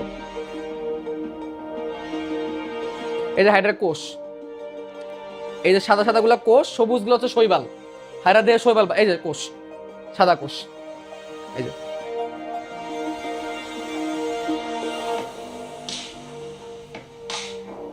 এই যে হাইড্রার সেলগুলা, সবুজ গুলো হচ্ছে শৈবাল। হাইড্রার দেহে একটা শৈবাল বাস করে, ঠিক আছে? এখন তুমি ইউটিউব চ্যানেলে, আমার ইউটিউব চ্যানেলে গেলেই হাইড্রা একটু খুঁজলে আমার হাইড্রার ভিডিওটা পাবা। তুমি পরে আবার দেখো, আমার ইউটিউব চ্যানেলে চলে যাবা, ইউটিউব চ্যানেলে যাওয়ার পরে একটু খুঁজবা, একটু পিছন দিকে যেতে হবে, অথবা একদম ডাইরেক্ট পপুলারে ক্লিক করবা। পপুলারে ক্লিক করলে এই দেখো প্রথমে পেয়ে যাবা, এই যে 395K ভিউ হয়ে আছে, এখানে গেলে হাইড্রার ভিডিওটা দেখতে পারবা। এখন এই হাইড্রা খুবই ছোট প্রাণী, আমি জাস্ট একটু দেখাইলাম হাইড্রা তোমাদেরকে। হাইড্রার দেহের ভিতরে যদি আমি যাই, হাইড্রার দেহের ভিতরে যদি আমি যাই তাইলে কি পাবো? দেখো একটা হাইড্রা আমি আঁকাই, এরকম টাইপের হয় হাইড্রাটা, এরকম টাইপের হয়, এরকম অনেকগুলো অনেক কোর্সিকা থাকে, এরকম কোর্সিকা থাকে, এগুলোকে কোর্সিকা বলে, যেগুলো সে নাড়ায়। এটা তো দেহের ভিতরের অংশ। তো দেহের ভিতরে অনেক রকমের কোষ আছে, এর মধ্যে কিছু কিছু কোষ থাকে যে এরকম টাইপের, কিছু কিছু এটা দেহের ভিতরের দিকে, হ্যাঁ, দেহের ভিতর দিকেও কোষ আছে, বাইরের দিকেও কোষ আছে। ভিতরের দিকে কোষগুলোকে বলে অন্ত আবরণ। এই কিছু কিছু কোষ আছে এরকম ফ্লাজেলা যুক্ত, কি যুক্ত? ফ্লাজেলা যুক্ত। এরা কি করে? এরা যে খাবারটা খায় মুখ দিয়ে, এই খাবারটাকে নাড়ায়, নাড়ায় খাবারকে চূর্ণ বিচূর্ণ করে, ঠিক আছে? আর কিছু কিছু কোষ আছে এরকম ক্ষণপদীয়, এরকম ক্ষণপদীয়, এরকম ক্ষণপদ যুক্ত। এই যে এরকম ক্ষণপদ কেন বলা হয়? কারণ এই শেপগুলা মিনিটে মিনিটে চেঞ্জ হয়, এই শেপগুলো মিনিটে মিনিটে চেঞ্জ হয়। এখন দেখো সেটা পোকা খাইলো, ধরো সেটা পোকা বা একটা কিছু একটা সে খাইলো, এটা ধরো সেটা, এটা ধরো সেটা, এটা খাইলো, এই মুখ দিয়ে ঢুকবে, এই যে কোর্সিকা হাত দিয়ে ঢুকে মুখে ঢুকায়, তারপর এখানে আসে, আসার পরে এই ফ্লাজেলগুলো নড়ে, নড়ে এই খাবারটাকে একদম চূর্ণ বিচূর্ণ করে, এই যে খাবারটাকে একদম চূর্ণ বিচূর্ণ করে ফেলে, খাবারটাকে একদম ভেঙে ফেলে। ভেঙে ফেলার পরে এই খাবারটা যখন আসে এই কোষগুলোর ভিতরে ঢুকে যায়, এই কোষগুলো তার ভিতরে ঢুকায় নেয় খাবারগুলোকে, কোষগুলো তার ভিতরে খাবারগুলোকে ঢুকায় নেয়, কোষগুলোকে খাবারগুলো ঢুকায় নেয়। এই ঢুকানোর জন্যই তার ক্ষণপদ দরকার, যেগুলো সে মিনিটে মিনিটে চেঞ্জ করতে পারে। কেমনে হয় ক্ষণপদ দিয়ে? দেখো এই যে দেখো এই কোষগুলা এরকম ক্ষণপদ যুক্ত। ধরো এখানে একটা খাবার আসছে, খাবারের কণা আসছে, এই যে ধরো একটা খাবারের দানা এখানে আসছে। তো এটাকে ক্ষণপদ কেন বলছে? এটাকে ক্ষণপদ এই কারণে বলছে, এই কোষটা একটু পরেই তার শেপটাকে চেঞ্জ করে ফেলবে, এই দেখো এরকম বানায় ফেলবে, এরকম বানায় ফেলবে যাতে করে খাবারকে এরকম ভিতরে ঢুকাইতে পারে। তার কিছুক্ষণ পরে কোষের শেপ কেমন হয়ে যাবে দেখো, এরকম হয়ে যাবে। কিছুক্ষণ পরে কোষের শেপটা এরকম হয়ে যাবে এবং আস্তে আস্তে এই হইল, এবং আস্তে আস্তে সে তার পুরো বডির মধ্যে এই খাবারটাকে ঢুকায় ফেললো। এভাবে করে কোষের মধ্যে খাবারটা ঢুকে যাবে। এটাকে বলা হয় ক্ষণপদ বা ফ্যাগোসাইটোসিস। এই প্রক্রিয়াকে ফ্যাগোসাইটোসিস বলে। ক্ষণপদের মাধ্যমে ক্ষণপদগুলোকে ক্ষণে ক্ষণে চেঞ্জ হয়ে যায়। এগুলো পদ মানে পা, এগুলো দেখতে পায়ের মতো, এগুলো এটা আসলে অ্যামিবা। অ্যামিবা দেখতে এরকম, অ্যামিবা এইভাবে খাবার খায় এবং এই কোষগুলো অ্যামিবার মতোই কাজ করতেছে। এগুলোকে অ্যামিবয়েড সেল বা ক্ষণপদীয় কোষ বলে, ঠিক আছে? তাহলে এইগুলো কোথায় পাচ্ছি দেখো তো, আমরা ফ্লাজেলাযুক্ত কোষও হাইড্রার দেহের ভিতরে পাইছি খাবারগুলোকে নাড়াচাড়া ইয়ে করার জন্য, চূর্ণ বিচূর্ণ করার জন্য, এবং ক্ষণপদীয় কোষও হাইড্রার ভিতরে পাইছি আমরা। অ্যান্ডোরাম মানে ভিতরে, মনে রাখবা, অ্যান্ডো মানে ভেতরে, আর ডার্ম মানে হচ্ছে ত্বক, ডার্ম মানে ত্বক, মনে রাখবা, ডার্মাটোলজিস্ট ত্বকের ডাক্তার, হ্যাঁ, ত্বক নিয়ে যেটা গবেষণা করে। তো এই হচ্ছে ফ্লাজেলাযুক্ত কোষ আর ক্ষণপদীয় কোষ। আচ্ছা, গ্রন্থি আবরণী কোষ কোনগুলা? যেই সকল আবরণের কোষ থেকে বিভিন্ন রকমের রসক্ষরণ হয়। যেমন ধরো আমাদের স্কিন কি আবরণ না? আমাদের স্কিন তৈলাক্ত হয়ে যায় অনেক সময়, তো এই তেলগুলো আসে কোত্থেকে? স্কিনের কোষ থেকে তো আসে। তাহলে যেই কোষ কোনো রস ক্ষরণ করে বা তরল পদার্থ ক্ষরণ করে ওইটাকে তো গ্রন্থি বলে। গ্রন্থি কি?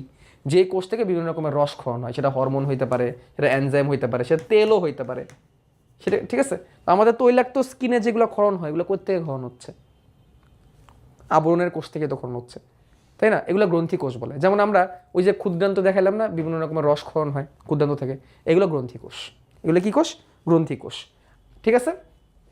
তাহলে এগুলা কি করে? গ্রন্থি আবরণী টিস্যু, এগুলো এমন কিছু আবরণী টিস্যু যেগুলো থেকে বিভিন্ন রকমের রস ক্ষরণ হয়। রসগুলো কি? Hormonal enzyme. সবশেষে জনন অঙ্গের আবরণী টিস্যু, যেটা শুক্রাশয় আর ডিম্বাশয়ে পাওয়া যায়, এইটাই দেখাবো সবশেষে, ঠিক আছে। তাহলে আমাদের আবরণী কলার যা যা আছে সব হয়ে যাবে। দেখো, আমাদের জননাঙ্গ বলতে আমরা শুক্রাশয় আর ডিম্বাশয়কে বুঝি, তাই না? আমাদের শুক্রাশয় আর ডিম্বাশয়, পুরুষদের ক্ষেত্রে থাকে শুক্রাশয়, স্ত্রীদের ক্ষেত্রে থাকে ডিম্বাশয়। শুক্রাশয় থেকে শুক্রাণু তৈরি হয়, ডিম্বাশয় থেকে ডিম্বাণু তৈরি হয়। তোমরা কি জানো এইগুলা যখন তৈরি হওয়া শুরু করে তখন আসলে শুক্রাশয় আর ডিম্বাশয়ের এক ধরনের অ্যাপিথেলিয়াল কোষ আছে, একটা আবরণী কলা আছে, যার নাম জার্মিনাল অ্যাপিথেলিয়াল টিস্যু। এটা তোমরা বড় হলে আরও জানতে পারবো।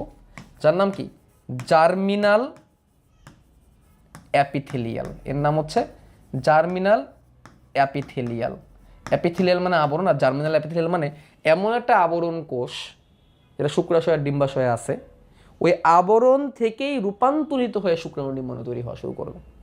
তার মানে সহজ বাংলায় বললে আমাদের শুক্রাশয় আর ডিম্বাশয়ের আবরণ অনুযায়ী ভিতরের দিকে আবরণী কিছু টিস্যু আছে, কিছু কোষ আছে, যেইগুলা মাইটোসিস প্রক্রিয়া বিভাজিত হয়ে এমনভাবে রূপান্তরিত হয় যে আস্তে আস্তে শুক্রাণু ডিম্বাণু তৈরি করা শুরু করে। আপাতত এইটুকু জানো।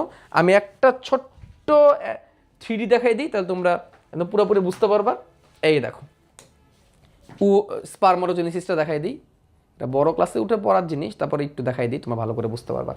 এই দেখো, শুক্রাণু তৈরি হচ্ছে, খেয়াল করো। এই যে এগুলো হচ্ছে শুক্রাণু, এই যে এগুলো হচ্ছে শুক্রাণু, এই যে পূর্ণাঙ্গ শুক্রাণু, এটা হচ্ছে পূর্ণাঙ্গ শুক্রাণু, ঠিক আছে।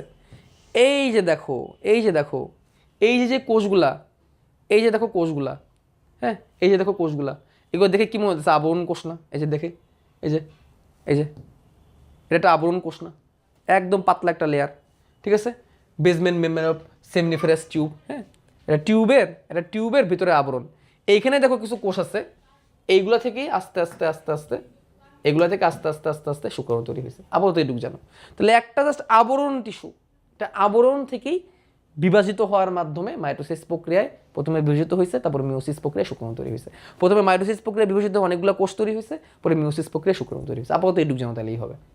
মানে মোদ্দা কথা হচ্ছে জাস্ট একটা আবরণ টিস্যু থেকে শুক্রাণু আর ডিম্বাণু তৈরি হয়েছে। আমাদের শুক্রাশয়ের আবরণ টিস্যু থেকে শুক্রাণু আর ডিম্বাণু তৈরি হয়েছে। আমাদের শুক্রাশয় থেকে শুক্রাণু তৈরি হয়েছে, ডিম্বাশয় থেকে ডিম্বাণু তৈরি হয়েছে, জাস্ট আবরণ থেকে তৈরি হয়েছে। তাহলে আবরণ কি না করতে পারে? এখন যদি আমরা বইয়ে চলে যাই, এইগুলাই লেখা আছে। ক্ষণপদীয় হাইডার অ্যান্ডোরামে আর মেরুদণ্ডে পাইনের অন্ত্রে দেখা যায় শোষণ করার জন্য। মেরুদণ্ডতে পাইনের অন্ত্রে কেন? শোষণ করার জন্য, খাবার শোষণ করার জন্য এরকম অ্যামিবার মতো কোষ দরকার, যেগুলো ক্ষণে ক্ষণে চেঞ্জ হয়ে খাবারটাকে শুষে নেবে। যৌন অঙ্গের আবরণ টিস্যু এই যে বিশেষভাবে রূপান্তরিত আবরণী টিস্যু, যা থেকে শুক্রাণু বা ডিম্বাণু উৎপন্ন হয়। আর গ্রন্থি আবরণ টিস্যু, এগুলো বিভিন্ন ধরনের রস ক্ষরণ করে, বিভিন্ন থেকে রস ক্ষরণ করে। তো এখানে পরে এই কথাগুলো লিখছে, আবরণী টিস্যু কোনো অঙ্গের বা নালীর ভিতরে বাইরে অংশ তৈরি করে থাকে, ভিতরের অংশ তৈরি করে, বাইরের অংশ তৈরি করে আবরণ করার জন্য। আবার এই টিস্যু রূপান্তরিত হয়ে রক্ষণাবেক্ষণ করে, ক্ষরণ করে, এনজাইম হরমোন ক্ষরণ করে, শোষণও করে, খাবার শোষণ করে, ব্যাপনও করে। ব্যাপন মানে কি? বেশি ঘনত্ব থেকে কম ঘনত্বের দিকে যাওয়া। এই কাজেও এরা হেল্প করে, ঠিক আছে। এটা নিয়ে ডিটেলস আমাদের বইয়ের মধ্যে লেখা নাই, ব্যাপন কেমনে করে, ঠিক আছে। পরিবহনও করে, ওই যে খাদ্য পরিবহন করতেছে, খাদ্য পরিবহনে হেল্প করতেছে, একটা থেকে একটা যাচ্ছে, এইসব কাজ অংশ নেয়। আবরণী টিস্যু রূপান্তরিত হয়ে গ্রন্থি টিস্যু তৈরি করতে পারে। হরমোন ক্ষরণ হয়, এনজাইম ক্ষরণ হয়, তেল ক্ষরণ হয়, চর্বি, যে শীতকালে আমাদের অয়েলি স্কিন থেকে অয়েল বের হয়, কোথা থেকে? স্কিন থেকেই তো, তাই না? তাহলে এটা কি? গ্রন্থি। আমাদের স্কিনেই গ্রন্থি আছে। আর জনন টিস্যুতে পরিণত হয় এবং দেহের বিভিন্ন গুরুত্বপূর্ণ কাজ হেল্প করে, এবং ওই আবরণ টিস্যুতে আস্তে আস্তে জনন কোষে পরিণত হয় এবং সেখান থেকে শুক্রাণু ডিম্বাণু তৈরি হয়। এই হচ্ছে আবরণী টিস্যু। তো আবরণী টিস্যু থেকে সৃজনশীল প্রশ্ন আসতে পারে, এমসিকিউ আসার সম্ভাবনা সব থেকে বেশি। আমি পুরোটাই পড়াই দিলাম। এমসিকিউ আসার সম্ভাবনা সব থেকে বেশি, এখান থেকে এমসিকিউ থাকেই। আর সৃজনশীল আসলে কি আসে? সৃজনশীল আসলে এই স্ট্র্যাটিফাইড এগুলো থেকে আসে, আর হচ্ছে এই স্কোয়ামাস, কিউবেরাল, যে কোনোটা থেকে আসতে পারে, যে কোনোটা থেকে, পুরোটা থেকে যে কোনো জায়গা থেকে সৃজনশীল প্রশ্ন আসতে পারে। আসতে পারে ভিত্তিপর্দার উপর কয়েক স্তরে সাজানো, এটা আসতে পারে। ভিত্তিপর্দার উপর এক স্তরে সাজানো, কিন্তু সেখানে আবার টাইপ আছে, তার মানে কি? Squamous, cuboidal, columnar. আবার আসতে পারে কাজের জন্য বিভিন্নভাবে রূপান্তরিত হয়েছে। আর সেগুলোকে রূপান্তরিত কেন বলছি? কারণ তারা বিভিন্ন রকমের কাজ করবে বলে বিভিন্নভাবে রূপান্তরিত হয়েছে। কেউ সিলিয়া তৈরি করছে, কেউ অ্যামিবার মতো হয়ে গেছে, কেউ আবার গ্রন্থিতে পরিণত হয়েছে, আবার কেউ কেউ নিজেকে চেঞ্জ করে শুক্রাণু ডিম্বাণু তৈরি করছে। যেমন জননাঙ্গের আবরণ টিস্যুতে এই শুক্রাণুটির মধ্যে আস্তে আস্তে পরে শিফট হয়েছে। এই যেগুলোকে আবরণী বলছে। তো এই হচ্ছে আমাদের আবরণী কলা। আবরণী কলা শেষ হইলে আমরা যোজক কলার দিকে আগাবো। যোজক কলাটা অনেক ইম্পর্টেন্ট অ্যান্ড যোজক কলার আলোচনাগুলো অনেক মজার। ঠিক আছে, তাহলে আমরা আবরণী কলা শেষ করে ফেললাম। যেগুলো আমরা শেষ করতেছি সেগুলোকে আমরা কালো বানাই ফেলতেছি, যেগুলোতে আমাদের মেন আলোচনা সেগুলোকে আমরা লাল করে দিচ্ছি। তাহলে আমাদের মেন আলোচনা ঢুকতে হবে যোজক টিস্যুতে। যোজক টিস্যুর মধ্যে আমাদের ঢুকতে হবে যারা দেহের বিভিন্ন অংশের মধ্যে সংযোগ রক্ষা করবে, বিভিন্ন অংশের মধ্যে কানেক্টিভিটি তৈরি করবে।